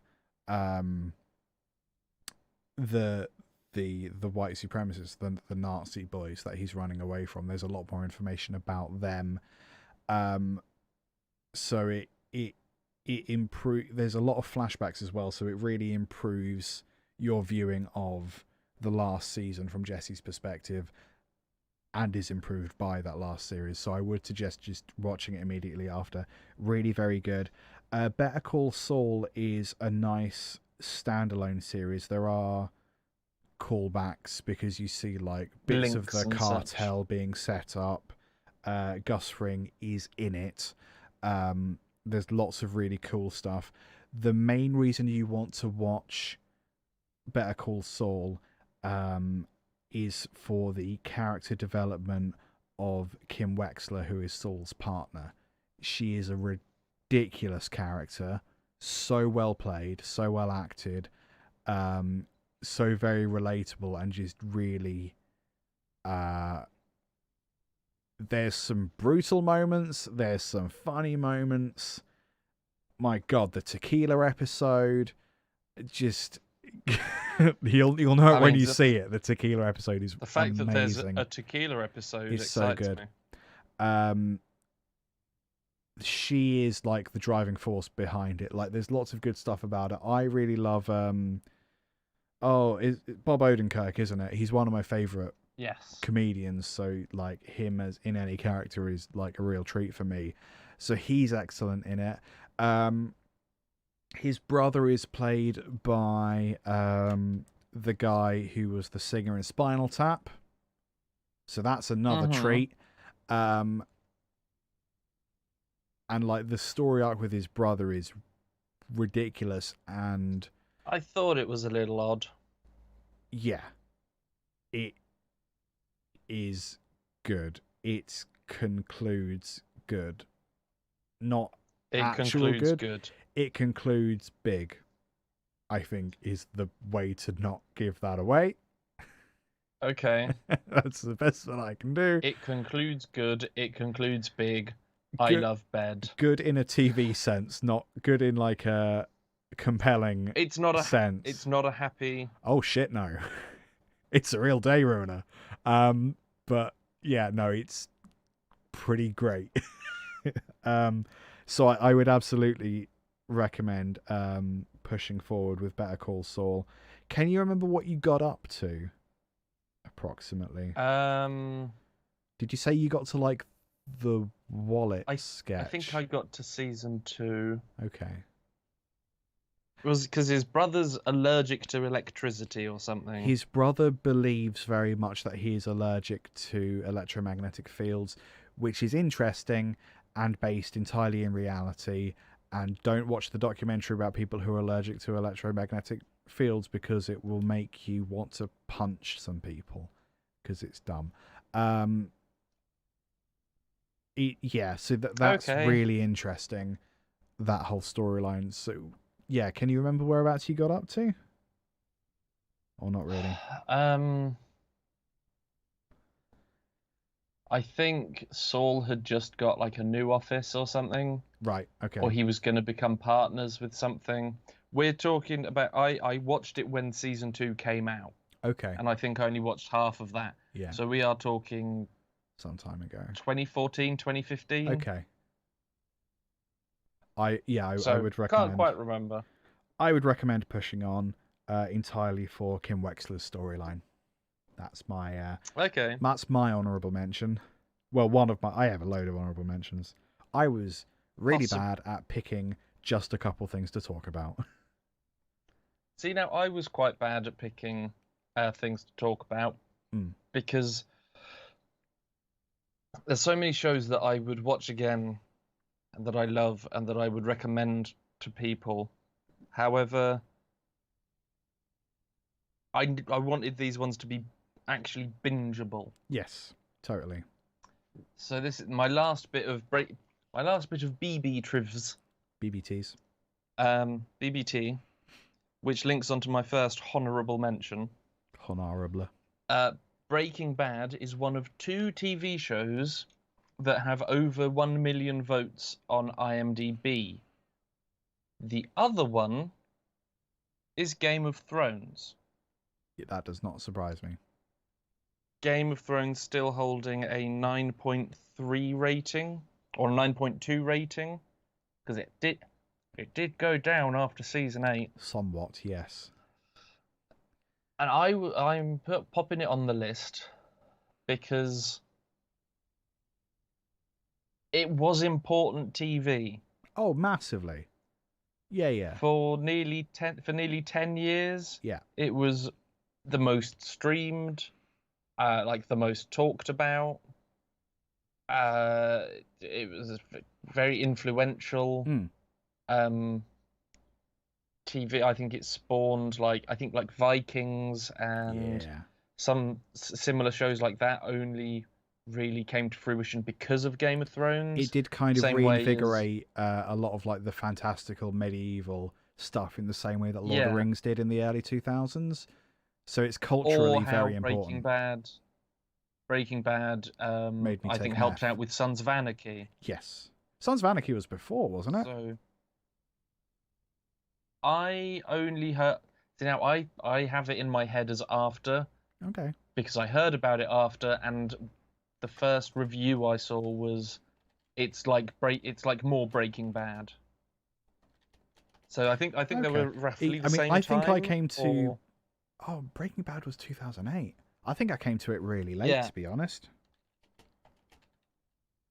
I was probably about... I think it was season 1 where I first heard of it, but didn't start watching Breaking Bad till season 2 was already out.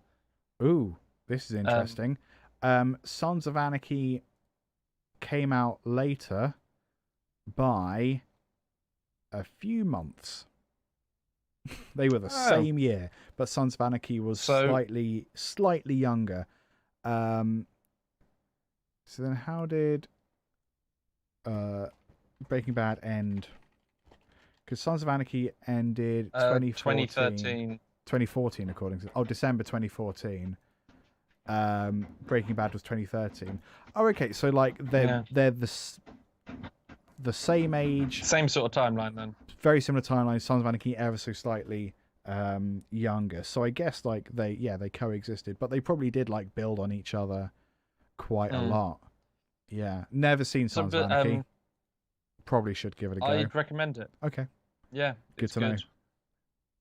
Potentially bingeable, but I didn't put it on the list. Can't be that bingeable then, Ben. Game of Thrones. Anyway.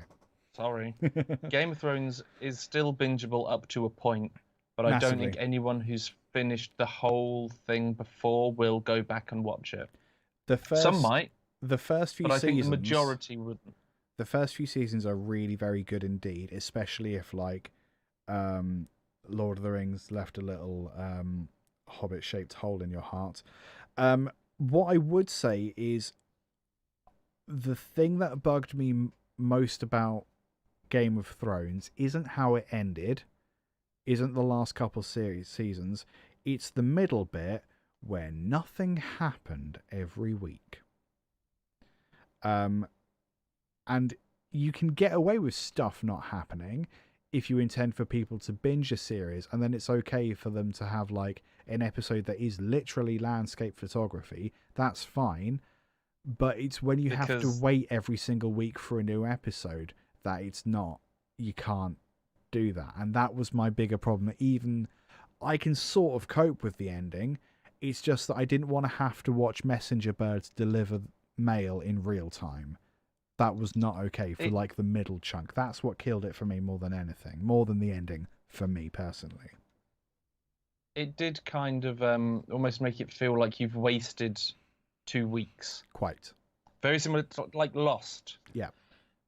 You would have 5 minutes of very exciting things at the end. Yep. Then you'd have to wait a week. Then you would have 45 minutes of bugger all. Yes. And then 5 minutes of exciting things that had nothing to do with the previous exciting things that wouldn't get wrapped up until another 2.5 weeks away. Yes. So yeah, that was a pain in the behind. It was, very much. So yeah, that probably didn't help the not goodness that were the later series of Game of Thrones. Yeah, exactly. But I thought they deserved an honourable mention for the series' building up to it. Excuse me. Yeah, definitely. And for the books. Yeah. Good books. I have heard the books are rather good. They are. Bloody long, though. If it was all written in one line, it would reach from Dover to Calais. That's quite far. And you'd get very wet whilst reading. What size font? Times New Roman 12? I mean, Times New Roman 12 is basically the standard, is it not? I believe so, personally. What sort of monsters would use, I don't know, Comic 15.5 wingding? I don't know, that's a real man's font. People mock Comic Sans, but it is, according to studies, the best font to take and read notes in. Really? How Apparently come? it just sticks in your head more. Maybe it's the aesthetic. Yeah, it could be. It just stays in your head more. It's easier to read. It's probably, well, I mean, it is awful if you want it to be like advertising. Or meeting this way. But if you're trying to learn stuff and study things, Comic Sans is the way to make your notes. Yeah. Fair enough. I can believe it. Pop that in your hat. Have that for free. Put that in your hat and teleport it to Hull. And smoke it. Do you have any more Breaking Bad Go points? Or is it time for the next one? No, that was it. Nailed it's it. Time for the next one. Nailed it on Netflix. Cooking show. That goes that's a wrong. show. Yes. I wasn't just congratulating you, although well done and nailed it for Breaking Bad. Nailed It is a cooking show hosted by one of my favourite comedians and podcasters, Nicole Byer. She's incredible. She was nominated for an Emmy for Nailed It, which makes perfect sense. Nailed It is a cooking show where people are kind of crappy, and that is the point. So they'll be given like a really ridiculous thing, cake or baked good to try and replicate, and the three contestants invariably don't fuck it up. And yeah, exactly. And that is very much the whole point. And it's really fun to have a cooking show that embraces and encourages people to do a really terrible job. And there's something about that. It's just very joyful and very fun to watch. So Nailed It is a very bingeable show. There's quite a lot on Netflix. And you know what? When you run out of Nailed It, you also have Sugar Rush, which is similar in content, but it's a confection cake based baking show, but the intention is you do a good job.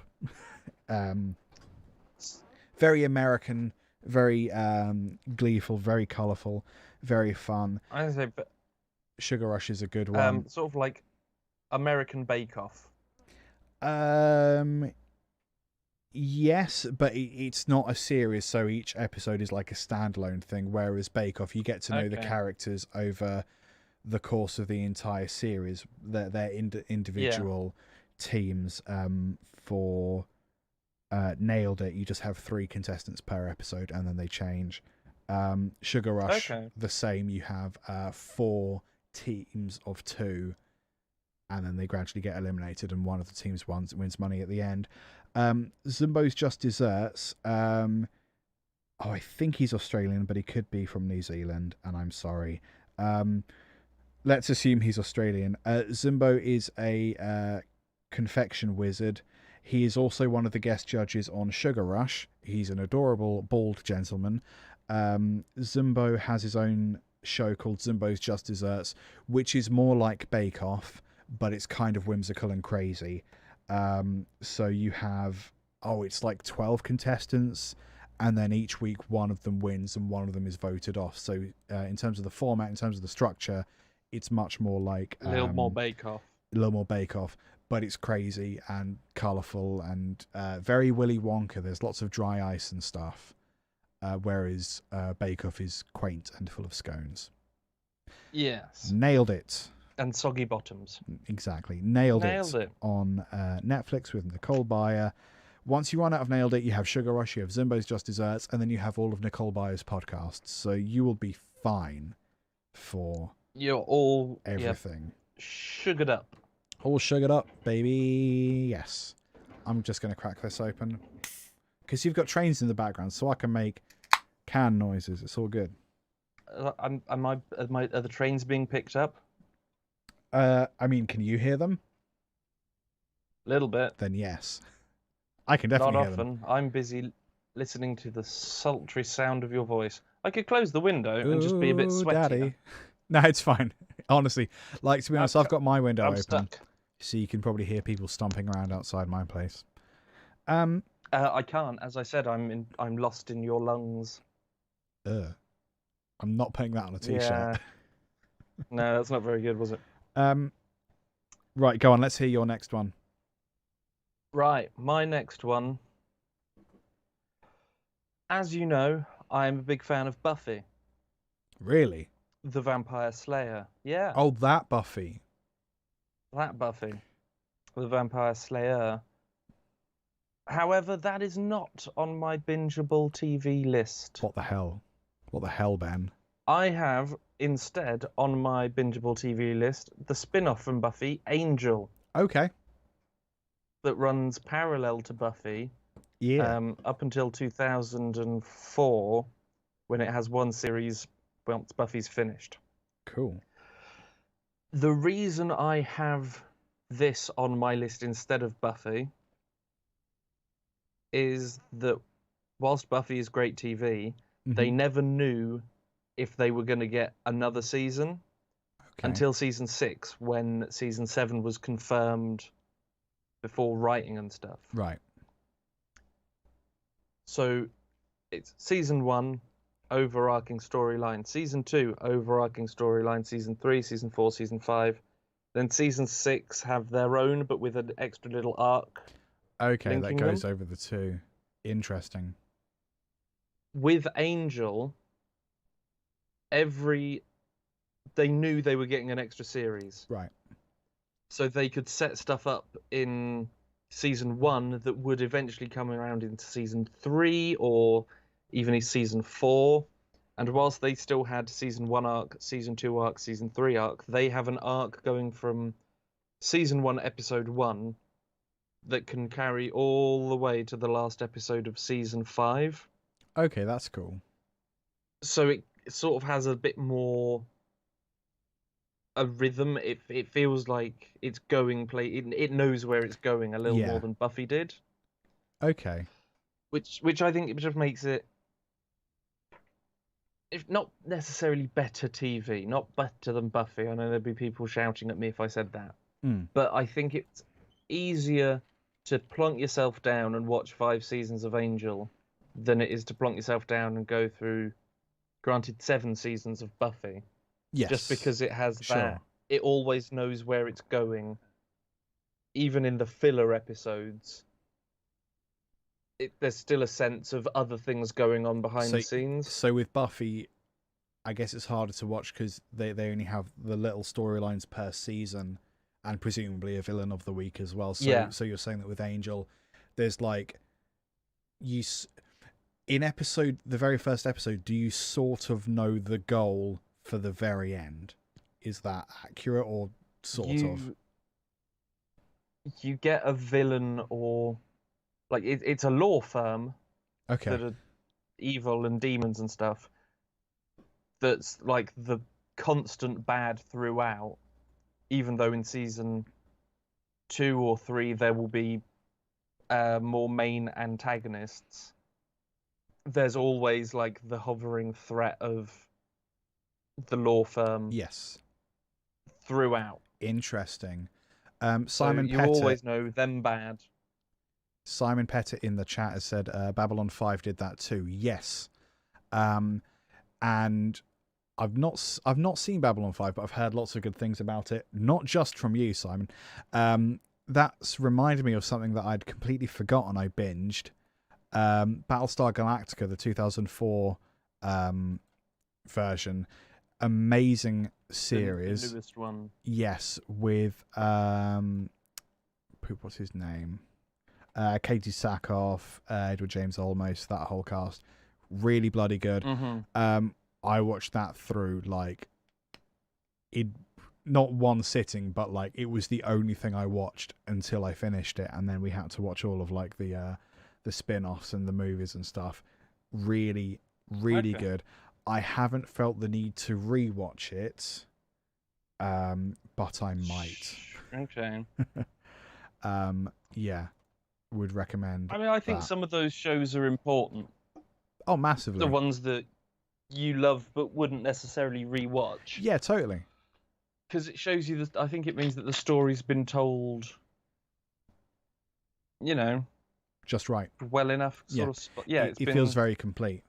But I might go back and rewatch it. It would have been like 7 or 8 years ago that we watched it, so like I am gonna get micro nostalgia from it, I think, because I think we watched it before I started my current day job, which was about 7 or 8 years ago now. So like that is going to be a different period of my life, which is quite interesting. Well, sure. So Babylon 5 is on my list, and Battlestar Galactica is a little extra honorable mention there. Do you have more Buffy Angel facts? I've got I mean, I could talk about Buffy for sometimes hours. Done. Have done. Will do again. Oh yeah, massively. I mean, if I talk about Angel, then the honourable mention attached to it must be Buffy, because without Buffy we had no Angel. Yes. And again, it was such a front-running. Even watching it now, it's hella 90s. Yes. But the later series I don't think are dated as much as the earlier ones. You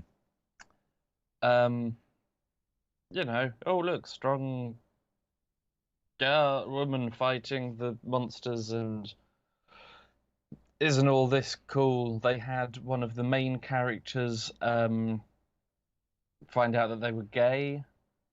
They went through lots of teen issues in different ways. They deal with drug addiction. It's the first time that the phrase "Google someone" was put on TV or movies, I think. So it was like the first time that anyone had said to Google. my interesting fact would be that there is one character who is the longest serving actor in the Buffy universe. Obviously, you can say characters are hundreds of years old because they're vampires and demons and shit. But the actress Mercedes McNabb, who you might remember as the small blonde girl from the Addams Family. Yes, okay. You know, there was like the opposite Wednesday Addams. Yeah. She is in the pilot of Buffy the Vampire Slayer. I don't think even Sarah Michelle Gellar, who plays Buffy, is in the pilot. Really? That's like funny. some of the main actors and actresses aren't. Wow, okay. Ryan Reynolds was meant to play Xander, Buffy's mate. That would have been what weird, could have wouldn't it? been? Yeah. Wow. But yes, the actress Mercedes McNabb was in the pilot for Buffy, and she was in the last episode of Angel. So she is the longest running actress through the whole thing. Cool. That's fun. Excuse me. R.I.P. everyone's earballs. Just making sure you're awake. I am now. Awesome. Emma Hewer on that's me done. YouTube. I still have Angel seasons 1 to 4 on VHS. How many seasons were there, and why are you missing some? There were 5 seasons. I have just up there. Just here. That black box with the white wing on it. Is that Game of Thrones? No, that's Angel season 1 to 5. Okay. And just here, boop. That is Buffy season 3 on VHS. Cool. Which I got from outside one of my neighbour's houses. It was actually outside Si's house. Hello, Si. Had a freebie box and I pilfered them. Shall we? Do you have one more after Angel? I do have one more, and I've got a couple of brief honourable mentions. Okay, I've got one more, and then a whole with. bunch of honourable mentions, and then we're going to do a new feature, which hopefully we'll remember to do in the future live streams. We've got some good news, and we've got some things to plug. Not things we're necessarily in, just some stuff we like. So my final TV show, bingeable TV show, before we get into honourable mentions, is Orange is the New Black. Are you familiar? I've heard positive things. You will have. But never got round to watching it myself. Okay. So the reason this is in my mind is because it the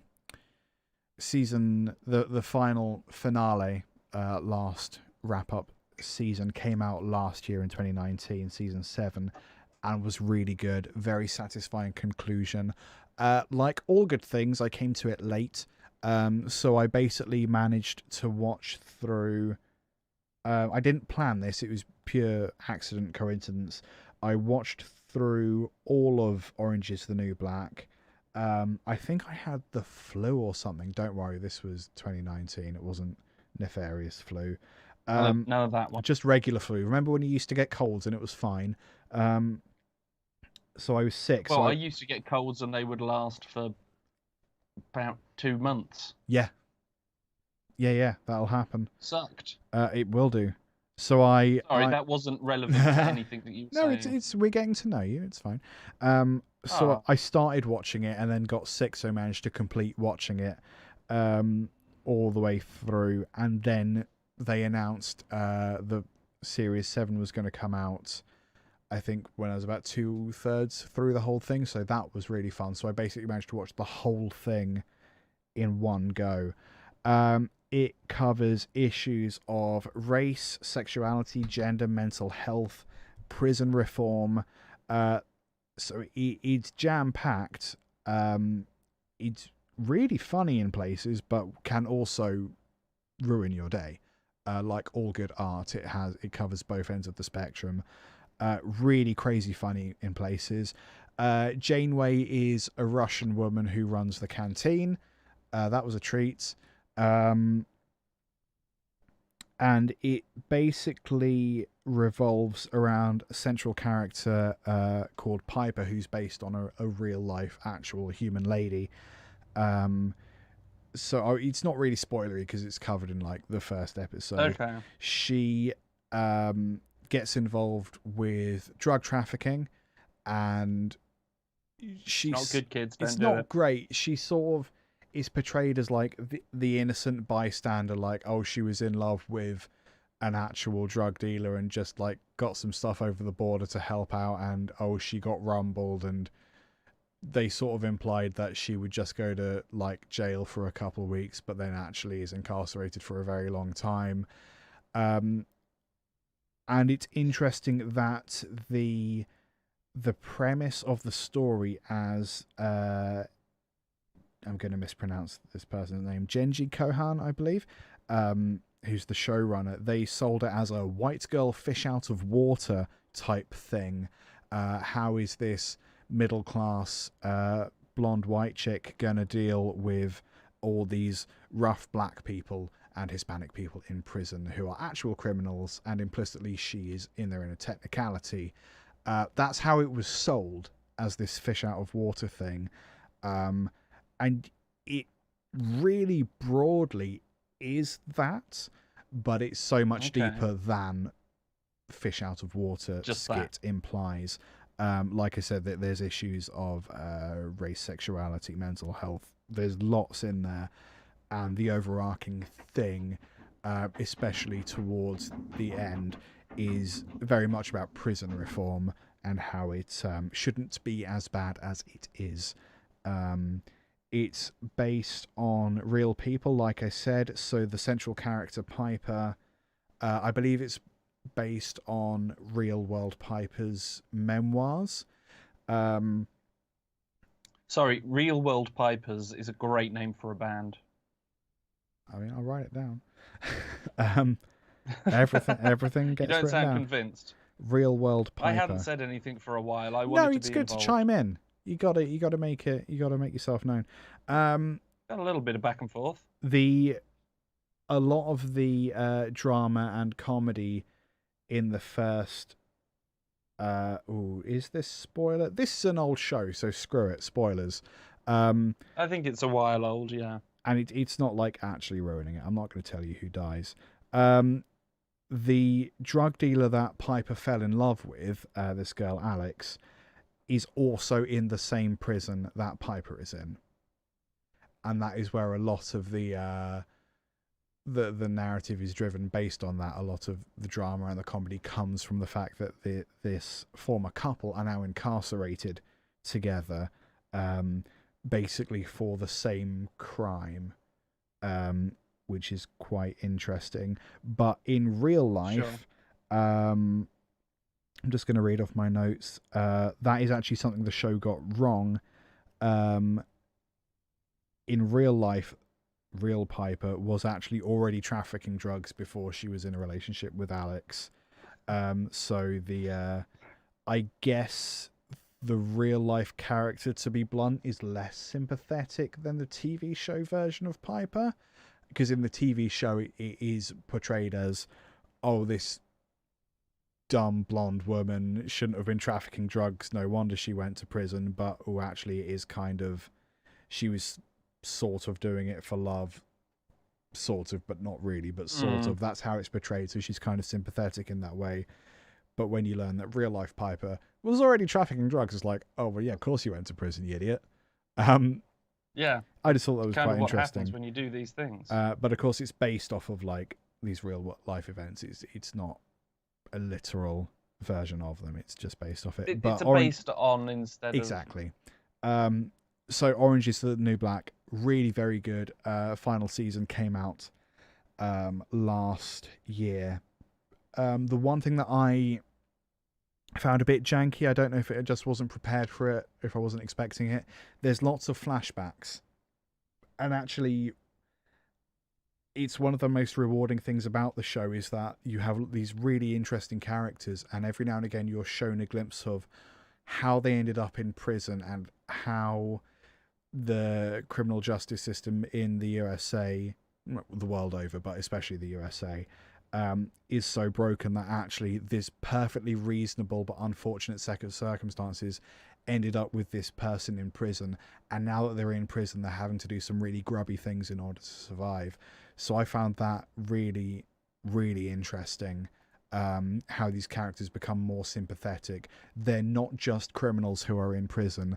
They are mothers who literally ran out of options. They are children who made a stupid mistake in school, all kinds of stuff like that. So like I said, it's funny, but it can sort of ruin your day. Yes. Watch Orange is the New Black. After Better Call Saul. Maybe. I don't know. I'm not going to tell you how to live your life. Damn it. It's good. These are just these are just words we're saying. You don't have to. Everything I say is just words. I would say 100% of the things I say, except when I make up words. That's different. But that's still words. Kablooba You made them up, but that's exquisitely. Smelchtauser. That. Don't do that without consent. You'll go to prison. What's your final show before the honourable mentions? My final show. Is it stupid? Is I don't know. Just filling time. At times, I suppose, but in a good way. I'm here for it. Spaced. Yes. With I just watched and finished Spaced. I kind of wish there was more, but I'm sort of happy there isn't. It's good. It's good that there isn't, because it means that sometimes if there's a season 3, it's not as good. Season 1 introduces you to characters. Season 2 explores those relationships already established in season 1 or mixes it up a bit. Season 3, what, do we do that again? Yes. Do we mix it up some more? Introduce a new character. Yeah, gets tricky. Yeah. It can be tricky, but yeah, it's Simon Pegg and Jessica Stevenson. Yes. Both very funny people. Simon Pegg obviously went on to do the Cornetto trilogy with Nick Frost and Edgar Wright, who directed Spaced. Yeah. It was some of the first things they did. I've lost your face. Ah, there it is. Hello. Yeah, it's full of pop culture references. There's Stephen King, lots of Star Wars, Buffy, Angel, Star Trek. There's so many references that if you watch one episode, you won't get all of them. Yes, massively. Just because that it's constant, but it all flows. But there's enough that you will get some of the references. Yeah, there's so many that you will get some of them. Yeah. But they don't feel forced into it. Yeah. All of the references go perfectly with the story. They're used well. It's not overused, even though it's a constant thing. Yeah. There's one episode where Simon Pegg and Nick Frost's character Tim and Mike have spent they haven't slept because they spent all night doing cheap speed with some blokes in the pub. That'll happen. Because they didn't want to insult them by saying no, because they might get beaten to death with a pool cue. So you're just going to take the drugs. So he took the cheap speed. And Simon Pegg's character Tim spends all night, stays up playing Resident Evil 2. Yeah. And then starts seeing zombies everywhere. That's what inspired Shaun of the Dead. Yeah. That episode is why they wrote Shaun of the Dead, which means that's why they went and did the Cornetto trilogy. Yeah. Which meant Simon Pegg was then in Star Trek and Star Wars with J.J. Abrams. Edgar Wright went on to do Baby Driver. Yes. And Scott Pilgrim versus the World. Yeah. I'm just looking at Edgar Wright again. I think Jessica Stevens. He does not look how I think he would look. He looks. He's got big black shaggy hair and a beard. Doesn't yeah, yeah, a little bit of one. That's just not what I thought it'd look like. Interesting. He's done lots of cool stuff. He's done lots of cool stuff. Yeah, they've done so much. I think Jessica Stevenson went on to do some more writing. I think she was in Doctor Who, which was great. Yeah. Yeah, it's sort of like what helped launch their careers, I think. And Yeah, again, definitely. these are the Cornetto trilogy, thus named because they Ed's hungover in Shaun of the Dead, and he wants a cornetto from the shop. That was from Edgar Wright's days at university. Yeah. I've watched all of the behind the scenes stuff of Spaced and those movies. Yeah, he's had it as a hangover cure, so they just put it in for that, and then they got sent a load of free cornettos because they mentioned it. So Yes. in Hot Fuzz, which was the second one, they did it again because they wanted free ice cream. Yeah. They didn't get free ice cream, and then they put cornettos in the third and final one, and made a reference to. I had to write the name down so I could pronounce it properly, and I apologize if I don't. Krzysztof Kowalski, who did the Three Colors trilogy. Yeah. So they then said that it was a parody of that. But the strawberry cornetto in the first one because zombies, blood and gore. Original blue cornetto in the police one because police. And mint cornetto because it's green because sci-fi and aliens for the last one. Good stuff. It shaped my sense of humor. Yes. And Spaced is just so because it's 2 seasons, 7 episodes each. You can do it in a day. And you can do it happily. Watching Spaced, one of the big takeaways for me, because this was literally like during lockdown that we watched Spaced, for me for the first time. Well done. The overarching thing for me was, this is why Ben. like in a good way. It's just interesting seeing something that is so obviously one of the cornerstones of someone's sense of humor. So that was really interesting.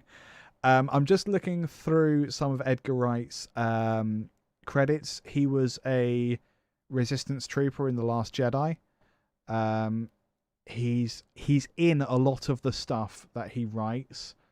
He's a deep thought technician in Hitchhiker's Guide, the 2005 version. Before Spaced, he directed and wrote, possibly co-wrote, a bunch of stuff. Mash and Peas, which I don't know, in 1996. Asylum, that I don't know. And he did something with Bill Bailey in 1998 and something with Alexei Sayle in 98. He did an episode of French and Saunders, and then an episode of Murder Most Horrid, some Stately Homes in 99, and then onto Space, which it looks like is his first kind of original content. The other stuff is just working with people who are big already. So that's really interesting. He appears in a lot of stuff. He's in 3 episodes of Spaced, which you may or may not I know he's in the first one. He's one of the people passed out in the squat. Yes. He is also man on tube next to Daisy. And he's the voice in the Sounds of Despair tape. Oh. That's when remember. Brian, the artist who lives downstairs, is having trouble articulating his feelings. So he's bought a tape that he's just listening to, and it's just screaming. Yeah, he's a voice on that. I assume by voice they mean screech. Yeah. I found out... That's fun. I mean, I have some interesting Cornetto trilogy. Of course you do. Didn't research any of just pulled it out your brain. You know this is just shit I know. Yeah. Everyone who was in the first 2 movies was in the third one.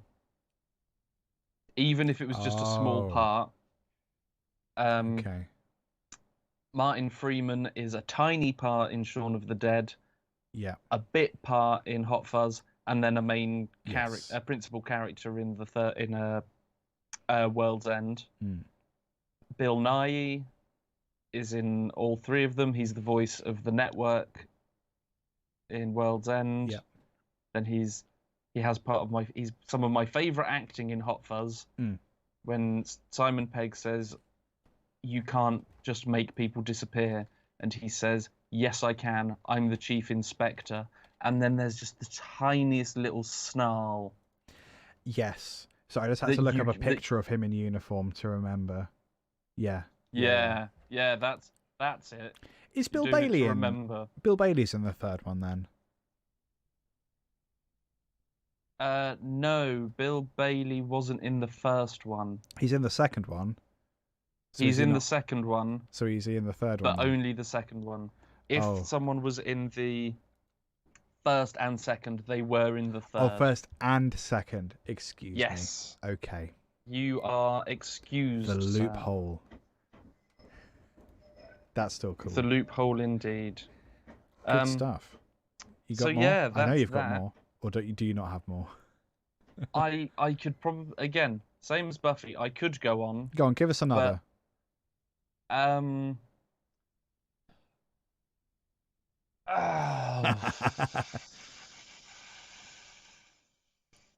You don't have to. Just thought it'd be funny. I'm trying to think of maybe the non-diegetic music and diegetic music that goes on through those all have little themes. Yeah. So, like, even just like the little bits of background music in Shaun of the Dead, they have Kraftwerk. I think it's Kraftwerk Zombie Nation. Yes. Playing through several bits. They've got music from the original Dawn of the Dead. Sean's mum is called Barbara, just so they could use the line "We're coming to get you, Barbara," which was a Romero reference. Yep. Hot Fuzz, they have "Here Come the Fuzz," and they use lots of music there. When Timothy Dalton is driving past every murder scene, yep, he has so he's got Love Struck Romeo, he's got Fire, so they're all references to the way the other people have died. Yep. It's they've got Show Me the Way to the Next Whiskey Bar. Yep. In World's End, there's so many tiny little things that they do. 2 seconds from Shaun of the Dead, where they just sort of go 2 seconds and do something. That's originally from Spaced, as is Sean's mum calling Sean Pickle. Yes. I don't know how much more. No, that's good. You can start. Yeah, I'm gonna, because otherwise I'll just start listing stuff. Shall I do my honourable mentions? You do your. How many of them do you have? 6. Shall I just nut through? 2. Shall I just nut through them? You nut through 3. Okay. Then you. And then I'll do 1. And then I'll do you another go 3. through 2, and then I'll do Sherlock. I was talking to someone about Sherlock. Was it me? And I would completely agree with you, as long as you stop with season 2. Okay. I thought season 3 was okay, and that season 4 was a letdown. Okay. Because I don't think season 4 explained what happened in season 3, and season 3 did not explain bits of season 2 that needed explanation. Yeah, totally. So I think with season 2, it would have been better just to leave it. Yeah, that's and kind not of why try to explain anything. That's kind of why it's an honourable mention. I think if you watch it in quick succession, which I did, you sort of become aware of those flaws. But actually, as standalones, they're really good. There's little things like I don't know. There's just things with like the sister and the brother that like aren't really, I don't know, they just don't wrap things up as tightly as they could have. I still quite like them. I would still watch them. But yeah, it's not perfect. That's why it's an honorable mention. Number 2, Hip Hop Evolution. Poop. Hip Hop Evolution on Netflix. A really good documentary about the evolution of hip hop. Where did it come from? Where will it go? And other. Where did it come from, Cotton Eye Joe? Thank you. What is wrong with you, Cotton Eye Joe?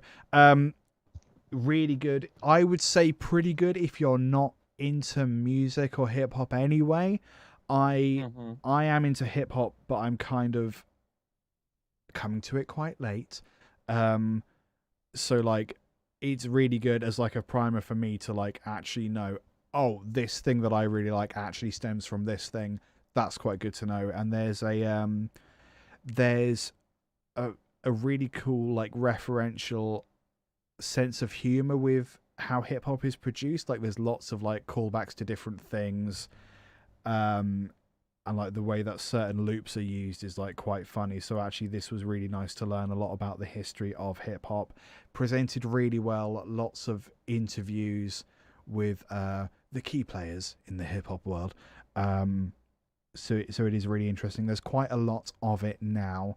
And it does it in like stages, so you get like a bit about the East and West Coast, and then the most recent series I think is about sort of southern United States rap. So like you learn a lot about like Lil Wayne, you learn about Kanye, and actually learning about the background of Kanye is really interesting, especially with what he's going through now. Does it explain much?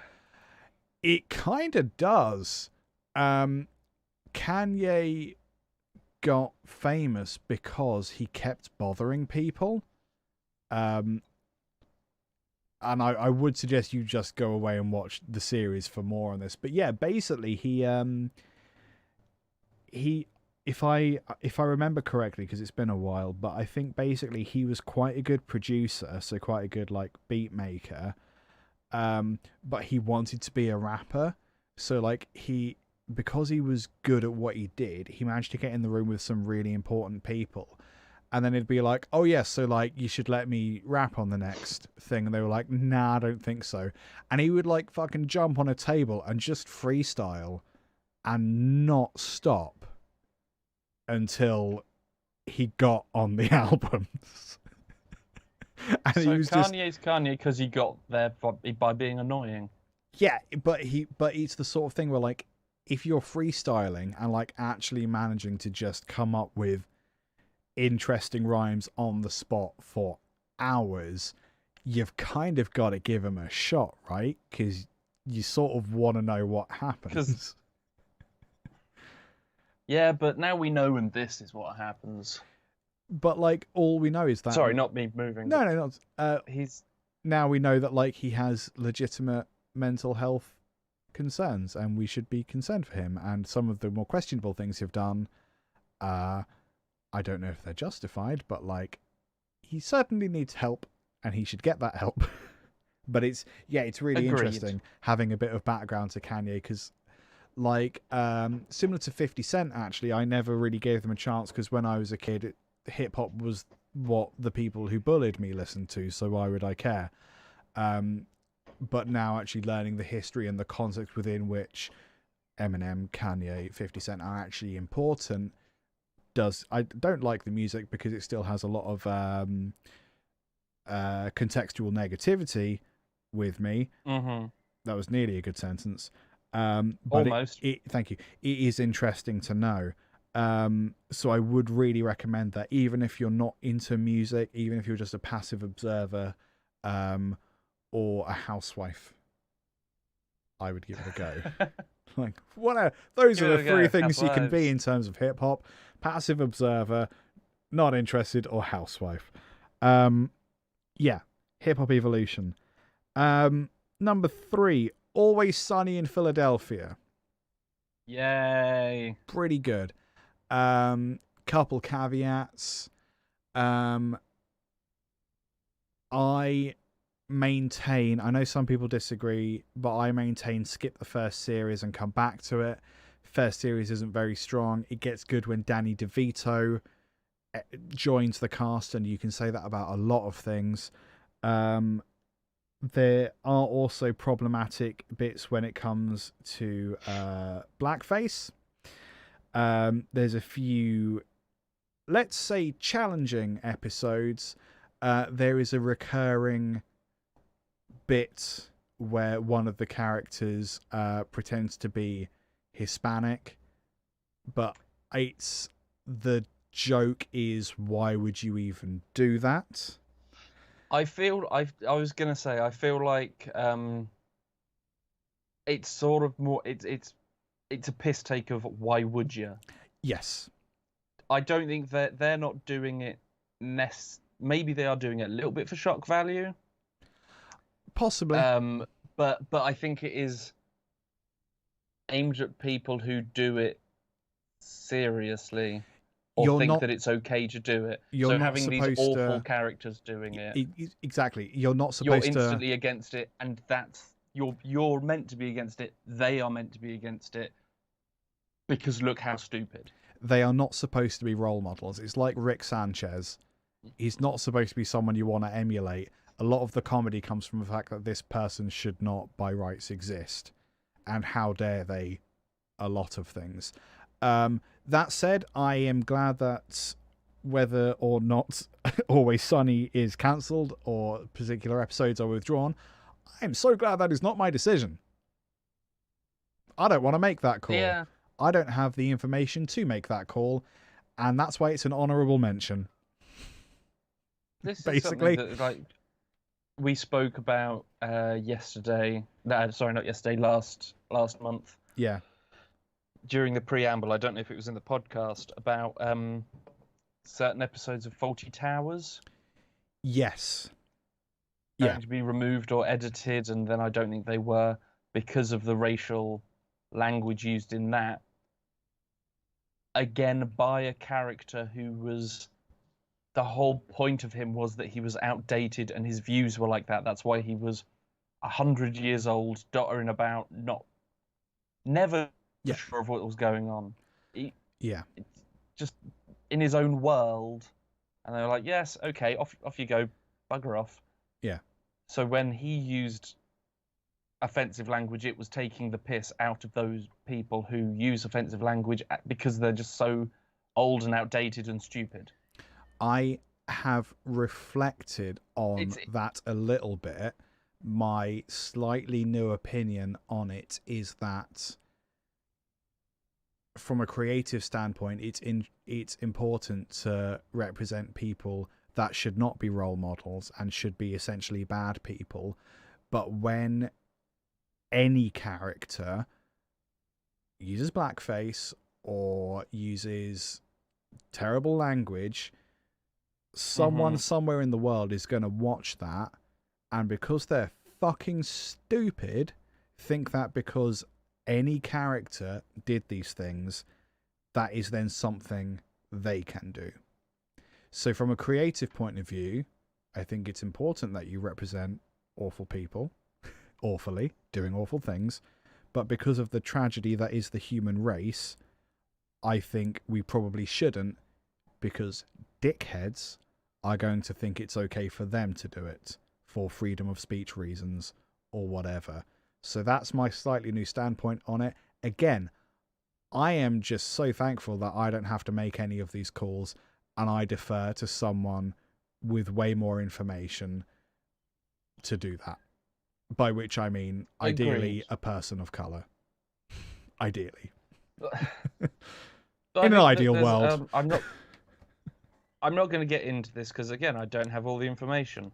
Yes. But some video a pilot or something that Justin Rowland of Rick and Morty fame was part of that was offensive. It was bad. It was in 2008, and then some people found it in 2015, and he apologized for it, and now other people have found it, and they're saying that this thing that he did before Rick and Morty was even conceived has ruined Rick and Morty for them.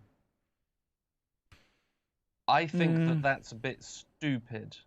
That feels a bit Because that's virtue signally. Like you're taking this It's thing, like- you're deciding to be over.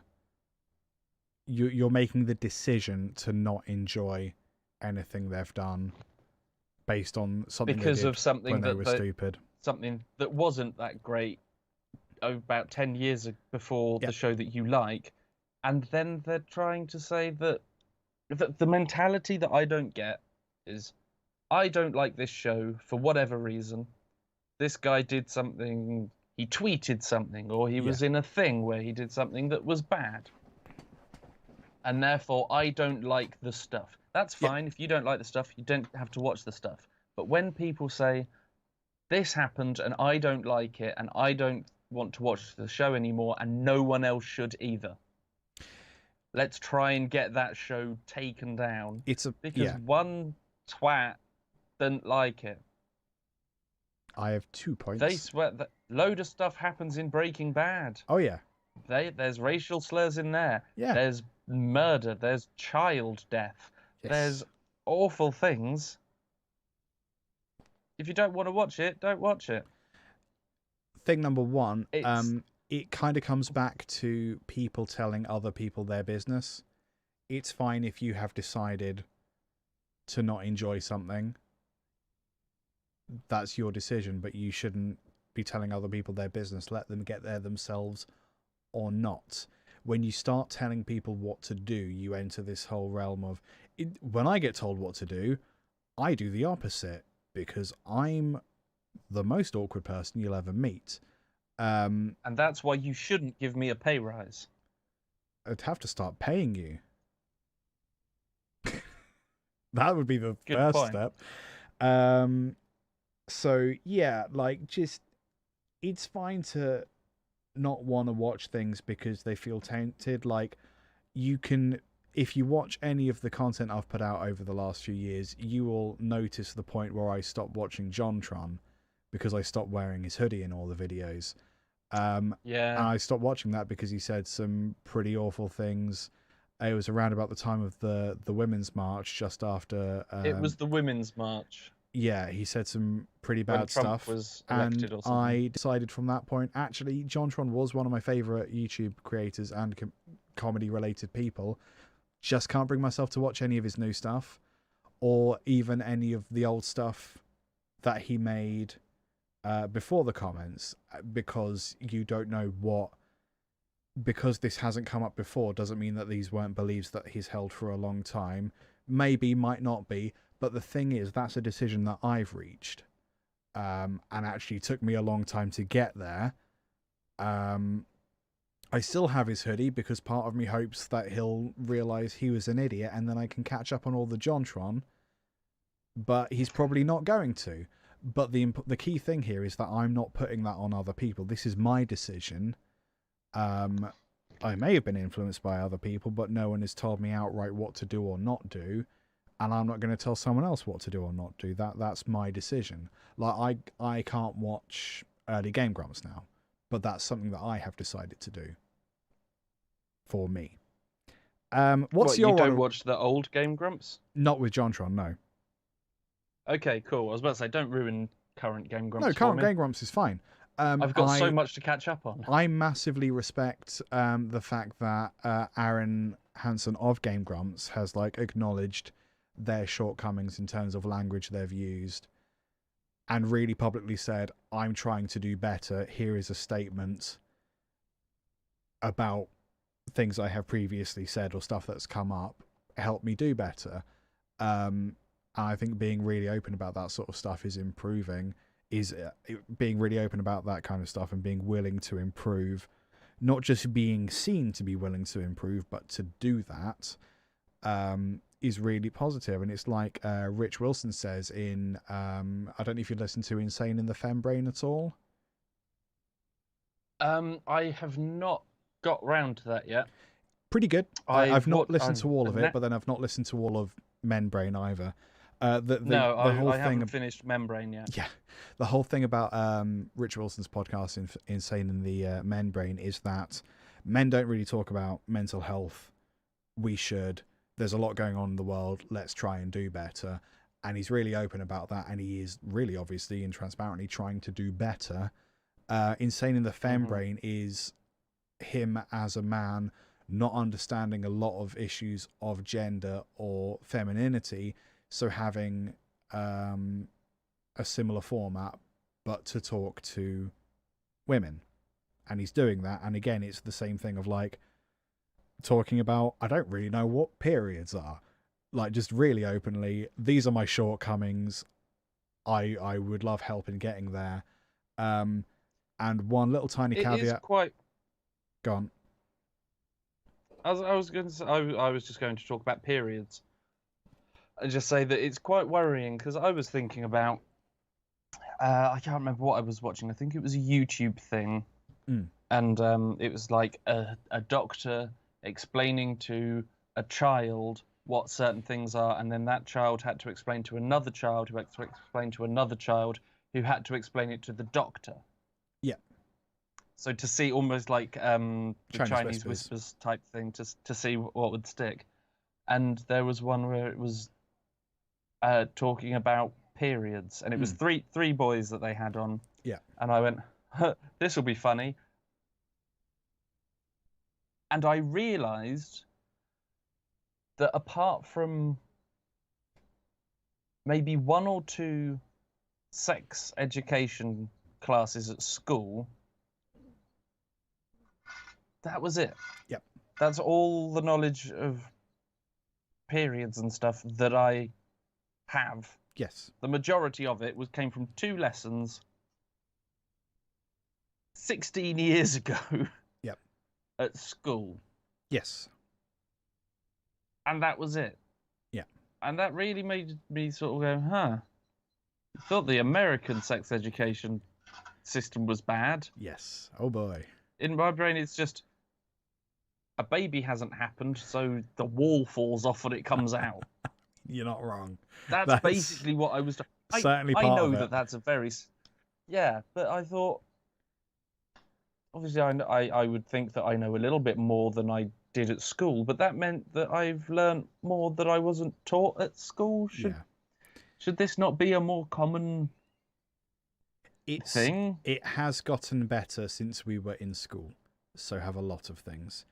There is one caveat I'd like to put on the whole trying to do better thing. From what I've seen, especially this year online, for example, black people are kind of sick of having to explain why racism is bad. So I get the impression that, yes, you should be open to self-improvement and learning. You should also not expect free education from people about stuff that you kind of should know already.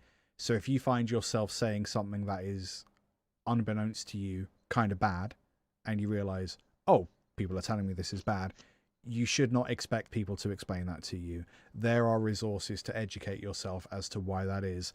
Insane in the Men Brain and Insane in the Fem Brain are one such resource for issues of mental health, issues of gender. So that's one resource that I use, and I'm very grateful that Rich Wilson is able to have those conversations. Yes. So try to do Go better. Rich Wilson. Try to do better, but for the love of God, do it on your own time. Don't let Ben Shapiro tell you what a penis is. He also can't say the word pussy out loud, which is hilarious. What? I missed that. I saw about... the only thing I know about it was like the 15 memes that were on my news feed at once. Yeah. And it seemed that this person has a very unsatisfied lady wife. Isn't it great when, like, because there was something happens in the world and I don't know anything else, and you have to backtrack it through the memes to work out what's happened. It just seems that he's sexually inadequate was the... Are you up to date? Was what I took away from this. Do you know what WAP is, the Cardi B song? I'm going to assume it's wet ass pussy. I believe so. Sorry if anyone doesn't like that word, but if you have a wet ass pussy, you can call this number. Basically, what it comes down to is, how dare these women write a song or have their names credited to the writing of a song, because some people are like, no, it takes like a whole bunch of writers to write a song these days. Always been the case. Go fuck yourself. So like people are outraged because they're musicians. Yes, people are outraged because like these two women, Cardi B and I cannot remember the other vocalist on this particular record, they are expressing their femininity and their sexuality through song. And some people are upset about that. Russell Brand thinks it's porn. Russell Brand is, of course, going to go the way of freedom of speech advocate and general prick for money, Ben Shapiro. Ben Shapiro tried to do a lyric reading for it, and it's really, like, basically to try and poke fun at it because he's a douchebag.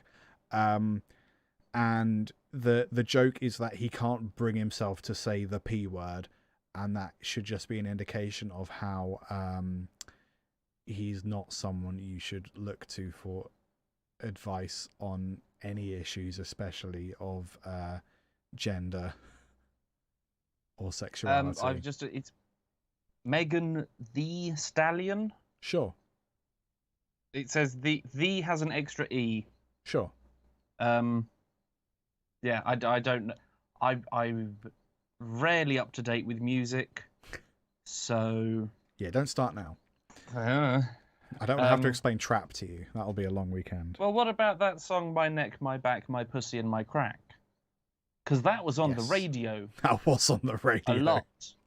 Yeah. It was much, much shorter on the radio than it was, unedited. Yeah. But that was on... Yeah. Yeah. Okay. We circled around and we've still singing about women's bodies. Cool. Again, it's music, it's popular. Doesn't matter what you think. It's out there, and if you're afraid of women's sexuality, then you probably should be, because they can kill you. They can. I've seen that movie. They've got an extra hole to kill men with. What have we done? Your first honourable mention? No. Let's have it, please. Somehow. Fucking Always Sunny took nearly an hour. Go on. My first honourable mention is Blackadder. Yeah. The very, very British period. Period drama. Full circle. Period sitcom. Each series is a different, era.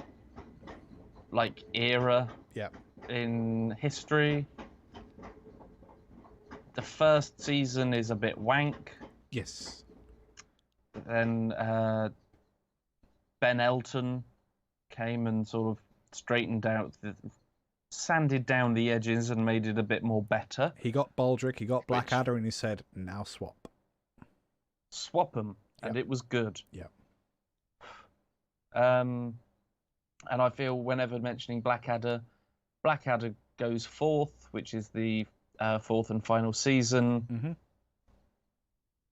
Mm-hmm. The last episode of that is the best episode. I think it deals with World War II shockingly well. Yeah. It's something that I don't know exactly when that one came out. Let's have a little Google. Whenever it came out, it has not lost any of its potency. Yes, quite. I don't think from 1989. Yep. It's as old as me. Wow, and it's still it was World War One. Sorry, not Yes. World War Two. Yes, it doesn't lose anything. Yeah, it's pretty good. The longer the time goes on. So yeah, little bit sad there, but Blackadder, any series you can chuck on a couple of episodes, and you're gonna have a giggle. My favorite. You're gonna have a laugh. Is it the second series, the Regency? With Hugh Laurie as Prince George. That's my favorite. Prince George. I think so. Yes. Yeah, that's absolutely one of my favorite comedies of all time. That particular series. Good stuff. Yeah, but even in the final episode, which is very, very sad, you still laugh. Oh yeah. You still laugh in it. Yeah. Again, good comedy. Good writing is when you can go from funny to sad to funny to sad. Only Fools and Horses do it. Yes. When they actually have when actors die, they have had actual funerals in the show because the characters have died as well, and they've been very respectful and very moving, but then can flip right over and it will be funny and you will laugh. Yeah. Yeah. That's what good writing is. That is. My fourth honourable mention. Go on. Your other three now, please. Trailer Park Boys. I haven't finished it, and that's why it's not on the actual list. It's basically about some Canadian assholes who live in a trailer park and like don't really have any money and try to sell drugs and like do stupid stuff, and that's the whole show. And it's filmed as if it's a documentary, so it's like a live camera capturing stupid stuff. Super relatable in that sometimes people just do dumb stuff and you can relate to it. Very weird sense of humor in places. My bugbear is that the more you go into it, the more you realize these idiots are just going to keep doing stupid stuff, and it does get a little bit samey, but it is still funny. Sebastian Bach from Skid Row shows up a few times, which is weird. So yeah, Trailer Park Boys. It's pretty good. It's pretty good. Okay, that has passed me by. I didn't. It didn't grab me when I've seen any trailers or anything for it. But... Yeah, fair. It's pretty good. It's the sort of thing that you can just sort of have on and then like just mong out with. So that it's quite nice to have like a mong out show. I've not been doing much monging of late. Number 5, Disenchantment. Matt Groening's fantasy TV show. Futurama was Simpsons in space. Disenchantment Disenchantment is a fantastical Futurama. Again, it's exactly the same as what we've said about good comedy today. It's really heartwarming and heart-wrenching in places, but then like it's a quite gentle sort of comedy. Like The Simpsons will very rarely have proper laugh out loud moments. Like the humor is that kind of like dots connect in your brain and you go, that was objectively funny, or you go meh or whatever, or it's like, I recognize that to be a catchphrase, but that's fine. That sort of comedy is fine. It's very much like that. Disenchantment by Matt Groening on Netflix, would recommend. There's not much of it, which is why it's not massively bingeable for me. 2 seasons of like I believe 10 or 12 episode, I think. But there's potential for more to come out, which is great. I love the art and style. Season 2 came out real quick off the back of the Season 1, I think. The elves in Disenchantment are like the funniest things in the world. They're like little gremlin-y type elves, and they sort of do like the Seven Dwarfs thing of like, you've got Kisso the elf and you've got Shocko the elf, and Shocko will Elfo the elf. Shocko will just stick his head into doors and go like, and he's the funniest thing in the world. I think Shocko the elf is probably the main thing that I did physically hurt myself laughing with. But I can hurt myself doing a lot of things. I pulled my trousers up and gave myself cramp the other day. That was real bad. Well, there's your problem. Why'd you do something silly like pull your trousers up? I know, I shouldn't have. Well, they would have just fallen down and I probably would have got cramp anyway. In Tesco with cramp and no trousers. Maybe pull your trousers up in that situation. Yeah, maybe. My final honourable mention is Dear White People on Netflix. Dear White People is basically about a college campus in America and issues of race. there's our central character has a radio show called Dear White People, which is basically pointing a finger at microaggressions and stupid stuff that happens on campus. Establishment of the university, of the college doing explosion. Sorry, excuse me a moment. I have to close my window because the wind's picked up and blown everything everywhere. That's right. I'll talk to the pod babies about You Dear keep White talking. People. So the central character, God. the central character has a. Oh, now it's raining. Everything's gone everywhere. Keep talking. I'll be back. Oh, it's very dark outside. Look at that. Central character has a radio show on campus called Dear White People, and it's basically pointing a finger at microaggressions, how the college administration has done basically racist things, and the narrative revolves around white people not realizing they're racist, and they start up their own radio station to combat Dear White People. And basically just they are stupid freedom of speech advocate shitbags, and that's the whole plot basically. But it's really good, it's really compelling, it's better than I have made it sound just now. I would recommend Dear White People. Hi Ben. Cool. Sorry about that. That's okay. I think a storm has just suddenly just apparated around my house. I'm just going to turn this light on because it looks like the room has just gotten significantly darker. Was that thunder or lightning? That was I think that was thunder. Amazing. That's okay. We've not got an awful lot of show left. No, I think we've only got about 10-15 minutes. Well, you've got your honourable mention. Then we've got good news and plugs. I have one honourable mention. It's a short one. Yeah.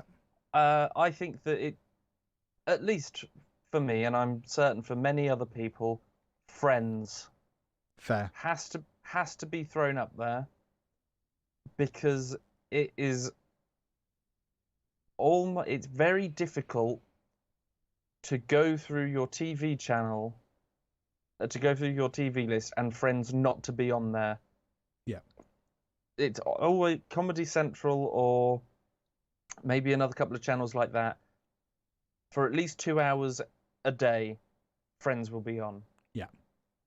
And Friends ended 15 years ago? Sometime. Yeah.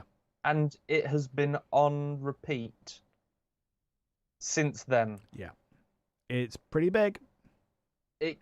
Whether you like it or not, yeah, it can't be ignored. Again, it can't be ignored. The spin-off series Joey very much can be ignored because I completely forgot about that until today. Yeah. But yeah, I don't think you can say that it's not. You can say it's not good. You can't say it's not bingeable. TV. Yeah, absolutely. Because if nothing else is on telly, Friends will be, and you can have it on in the background. It's just easy content. Easy content. Yeah. Good stuff. Lovely. So this will hopefully be a section that we have every live stream. I have a stupid habit for my live streams, the LT Guitarist live streams, of trying to implement new recurring features and then immediately forgetting about them.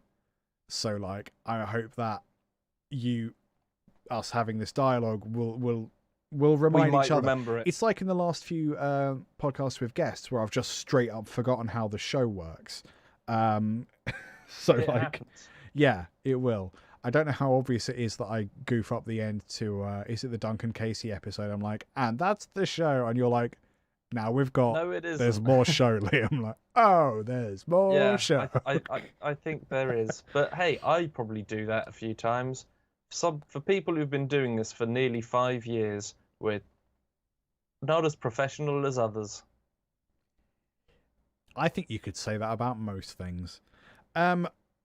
So we're gonna have at the end of the live stream podcast, we're each going to present a piece of good news, and we're each going to present something to plug. It sort of can be something we're doing. It can be something that is free, something that is paid for, but basically something that we have been enjoying in the most recent past. So my piece of good news. Good sentence. Thank you. I am good at wording. My piece of good news. This is a little silver lining that's come as a result of the quarantine, the lockdown, the plague. I'm just going to read the headline. This comes from Good News Network. Homeless in Oxford won't need to go back to sleeping outside, even if pandemic ends this year. Over 100 homeless people living on the streets in Oxford have been put up temporarily in student housing and bed and breakfasts, which are, for reasons of plague, not currently in use, or certainly haven't been for the last few months. Sure. Of those, I think 76, or a goodly chunk, over half, have been found more permanent, sustainable housing, and I assume the rest are being worked on because people are inexplicably starting to take holidays again. We've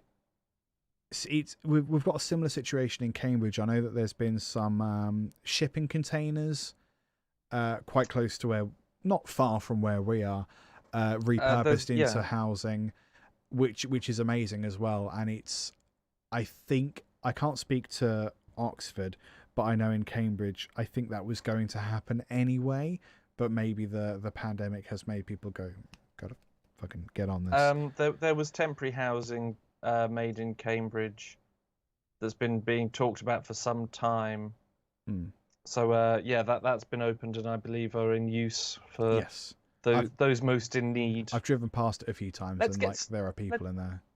Let's get some more. Yeah, absolutely. Let's get some more, and then not have homeless people. That'd be good, wouldn't it? And it's instead of giving MPs pay rises and clapping the NHS, we could house homeless people. So this is like we could fund the health service. We could not ruin everything by voting against our self-interest. So it's a little bit of a silver lining to what has broadly been a negative thing. That's a sweeping generalization, isn't it? But yeah, I think that's really excellent, and it sort of sucks that we've had to have a lot of people die in order to house the homeless. But I'm not gonna fuck a gift horse in its mouth, or indeed anywhere. Please Leave don't. gift horses alone. What's your good news? Well, you've sort of got a combination of good news pluggy plugs, haven't you? You've screwed the medium already. Well, I've got good news, and I have a plug, which I'm choosing to plug because I think that the news is sort of good, or at least it's a goodness of a negative. I love it. So my straight up good news that I'm gonna put down is this is from Good News Network as well. I like that website. It saves me time. Don't we use the same research material? Yes. Downtown Sydney is now powered by 100% renewable energy. So that's Sydney in Australia. Awesome. The downtown area, no fossil fuels, no nothing like that. They've done the largest. They've done this big old deal. I believe I've got numbers here. Ooh. It cost $60 million dues. US dollars. Yep. They wanted to change. There was a petition to change the Australian dollars to dollary dues. I'm very disappointed. Very disappointed it hasn't happened yet. That would be perfect. But it saves $500,000 every year. Wow. So whilst it would take, yes, arguably 120 years to pay for itself, that's not really the point. Yeah. It's the fact that they've invested and they're saving $500,000 a year. That's 60 million. Is that rain? That's rain on the That's the rain wooden in roof. your house. Yeah. That'll Enjoy. be coming my way soon. Yes. Well, I'll hear it first because of the wood. Probably. And it stopped also just now. It's planning to it's getting rid of 70% of the carbon footprint before 2024. Mm-hmm. So it's going to end up at some point like a negative carbon footprint. Okay. So at 2024, it's going to be 70% of it will have been wiped out, I think. That's a lot of rain. That is a lot of rain, and it's happening here, and I think it might... That's going to Is it screw just with my rain? noise. That's going to screw with my noise reducer. It is screwing with your noise reducer a bit. Mm. But hey, at least Australia is starting with their renewable energies. Good with for you, Australia. Big old solar panels, Good job. which can work in the rain. Oh, it's England. We don't get enough sunshine. Yes, you do. It's ambient light. You're an idiot. Research it before going, not sunny enough. Karen. If it wasn't sunny enough, why has every bastard got them on their roofs? We just need a renewable energy source that is powered by Karens. Or we could just burn them. I was going to say, does that fossil fuel? Haha. I missed the obvious joke. Yeah. Good job. But that's amazing. That's really cool. I'm gonna do my my good news / plug. Plug it up, bud. And won't you know, it's our good old friends at Ben and Jerry's. Yeah. Still strong voices in the Black Lives Matter movement, because guess what? They fucking do. Yes. And if you're saying, all lives matter, yes, all lives do matter. So why not the black ones? And there are some people being systematically murdered. So maybe we should help out those because the others aren't. Yeah. But you know, all lives matter. So I'm certain that those refugees coming across the channel will be welcomed by those people with open arms. Yes. Except they're not. So What's Ben up and with Jerry's has, yeah, right. Ben and Jerry's have gone against, was it Prati Patil? Yeah. It's really coming down where you are, isn't it? Let's get this done quick. It's all good. Yes. I got going crisp. against the... It's only loud because you're hearing me through this, but the lovely people are hearing me through this. Oh, I see. And the podcast is hearing me through this. So I don't know who's gonna. The podcast has probably got better audio than the live show, which is definitely better than what you're hearing, which is over there. I'm getting Cables. water in through my window. I'm going to close that now. That's not where you want water through. It's no. okay. It's real life. People are seeing behind the veil.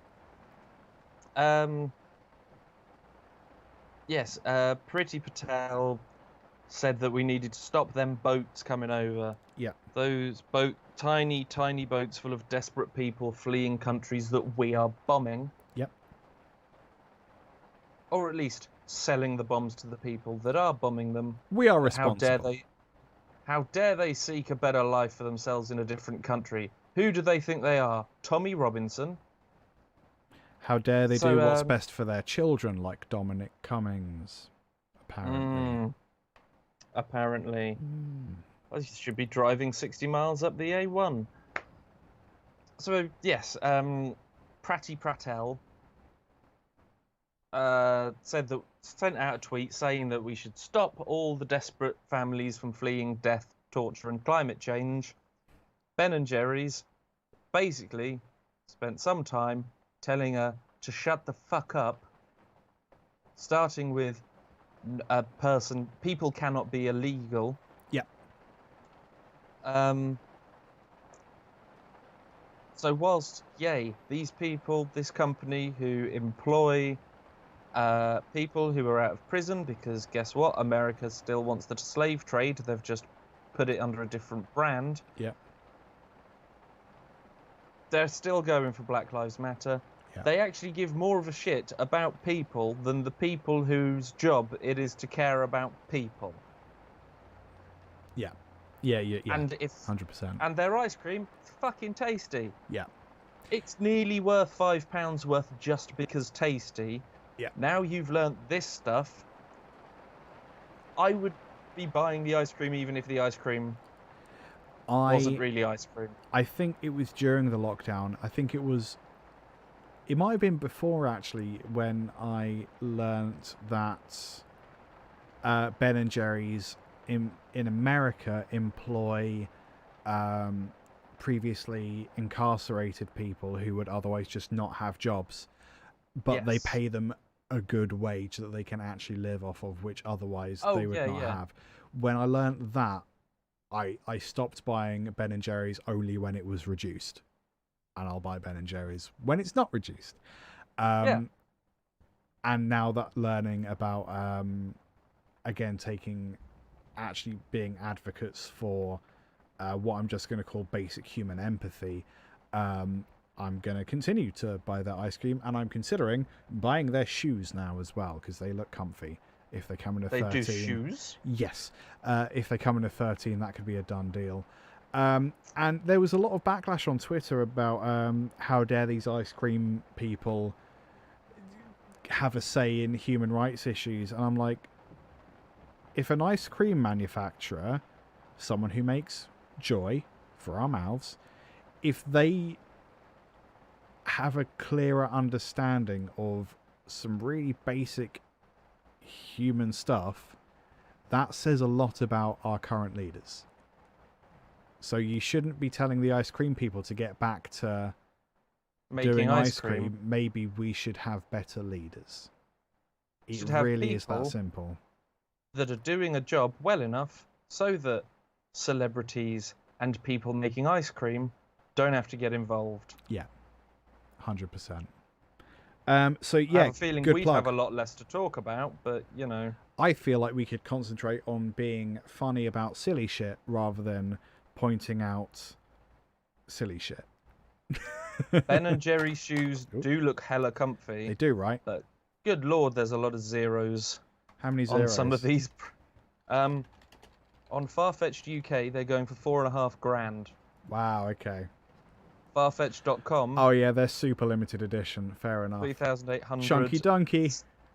But the name, Chunky Donkey. Chunky Donkey. Wow. Go on, you plug your thing, and then we'll. I was just trying away. to see if it's like a charity thing, but like they won't come in 13, and I don't have money, so. My thing to plug isn't a covert dig at the government, Ben. It's a YouTube channel that I like. I've been getting more and more into Dungeons and Dragons through the lockdown, aided by Questing Time on Twitch and some of the other D&D related streams on Twitch. And we've been playing more Dungeons and Dragons over Zoom, which has been real fun. Yeah, man. And having more free time to just get like really into everything. We watched the terrible early 2000s Dungeons and Dragons film. Don't do it. Not worth it. YouTube channel I really like, JoCat, JoCat. They do a lot of things, like lots of gaming type things. But sorry, water is now coming in through the other window. I'll be back in a second. Why would you not close both windows? I closed both windows, but one of them I closed to the point where I thought that it would be enough to stop the water, and it hasn't. I'm going to sit here tutting while you do it. I want you to. Go on, start touching. I have.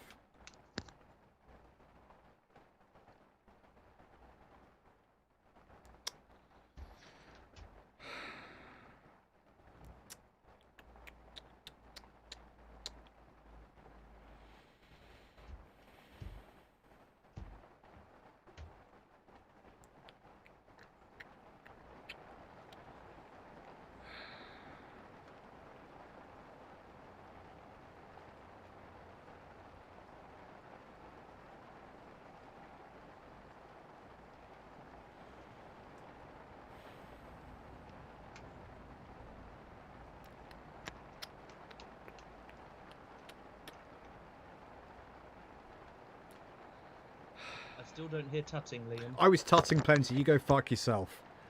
How's your window? Okay, I've seen a bit. Bye-bye. I'll just go and open my windows again. To OnlyFans. Both windows firmly shut. Light is now on. Mine's because just it's getting open, dark 'cause, like, outside. I'm getting a bit of a breeze from the rain. It's not going to make any audible difference from the ceiling as it is. So, like, the roof, whatever. Well, I was getting a lovely cool breeze that I've missed over the last couple of weeks. Yeah. But the rain was coming in with it. I have got a few decibels of just pure rain. I do. It's all good. I can only apologise. Please, Dungeons and Dragons. Yes, don't watch the movie. Don't watch the Dungeons and Dragons But have movie. a go at the game. It's fun. The game's a lot of fun. I suggest that you find someone who has DM'd before, been the dungeon master before, if you were to try and play. YouTube channel Joe Cat, they do a lot of stuff on YouTube, but their series Crap Guide to D&D is really funny. It's the kind of fast-talking humour, like a zero punctuation type thing. It's animated with like made to look like pencil on paper animation doodles. It's not a very long series. I think they have an episode explaining each of the classes, basically the things you play as in Dungeons and Dragons, and it explains them in actually quite a fun way. So I've sort of realised some things about the character I'm playing that I should perhaps be trying in future, or like why specific things don't seem to work. So that they've not got many videos, but they are really funny, and I just watched them in a hot hour last night, one after the other.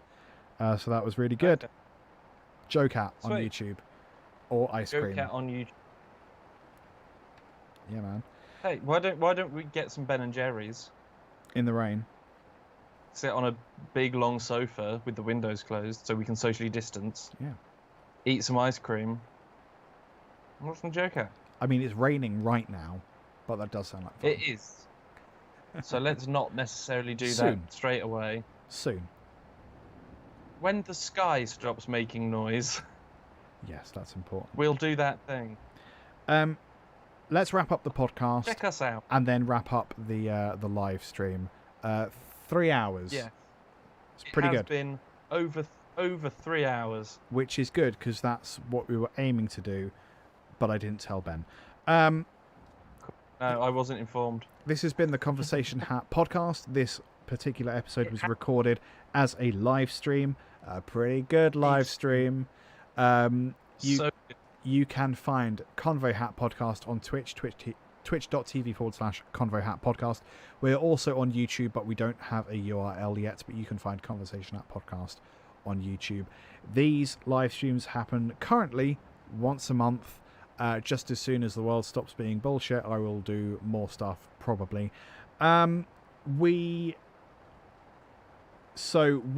If you're listening to this as a podcast, no, let's start from the beginning.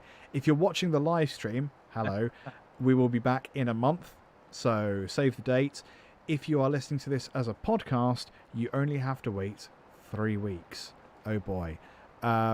Oh boy, and there'll be a podcast In between. with a guest. Heckin' in between between. that time, so you're not going to be able to get away for us for that long. No.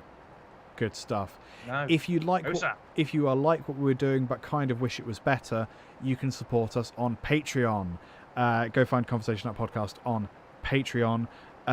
There is sort of tiers, but there's not really. If you give us literally any amount of money, from $1 upwards, an American dollar upwards, plus You'll VAT, get stuff. I think that comes out to about £1 UK. You get free stuff. You get early access to episodes recorded with guests. They come out a week early for you.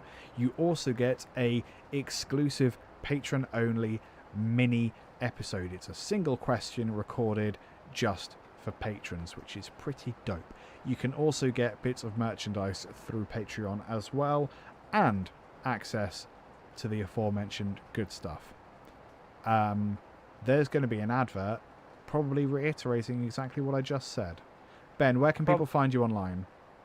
It says it on the screen, but for those people, what aren't looking at the screen because it's a podcast, you can see me on Instagram at Spike Pierson, Pierson. I used to go on Twitter, and then I was just tweeting what other people had tweeted, and I got bored. Fair. So I'm on Instagram, where I sometimes put funny photos. I'm on TikTok as well.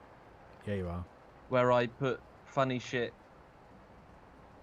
possibly more rarely, but it's funnier. It is funnier.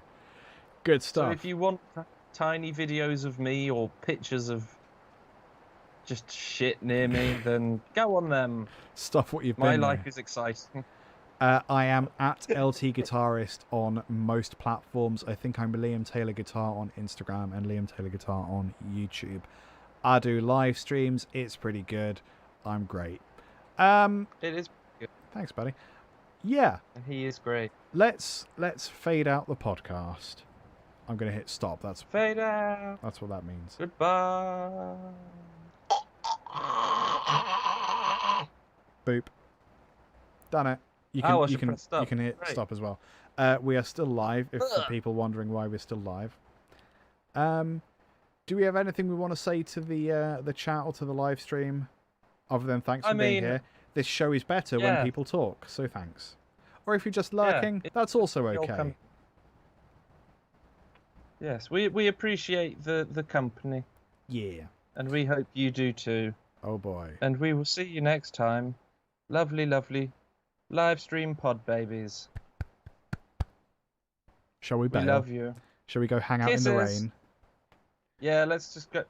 Have you seen on TikTok the people doing the tattoo video, all the things she said?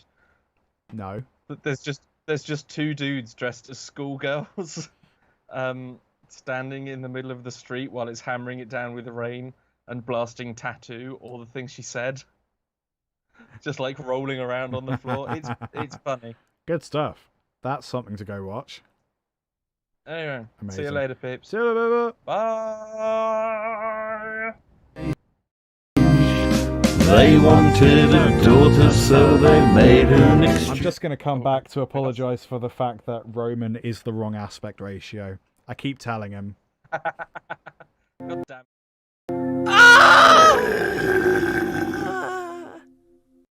Il s'appelle Jérôme. Il vit dans une maison. Parfois, quand il est seul, il veut être un poisson.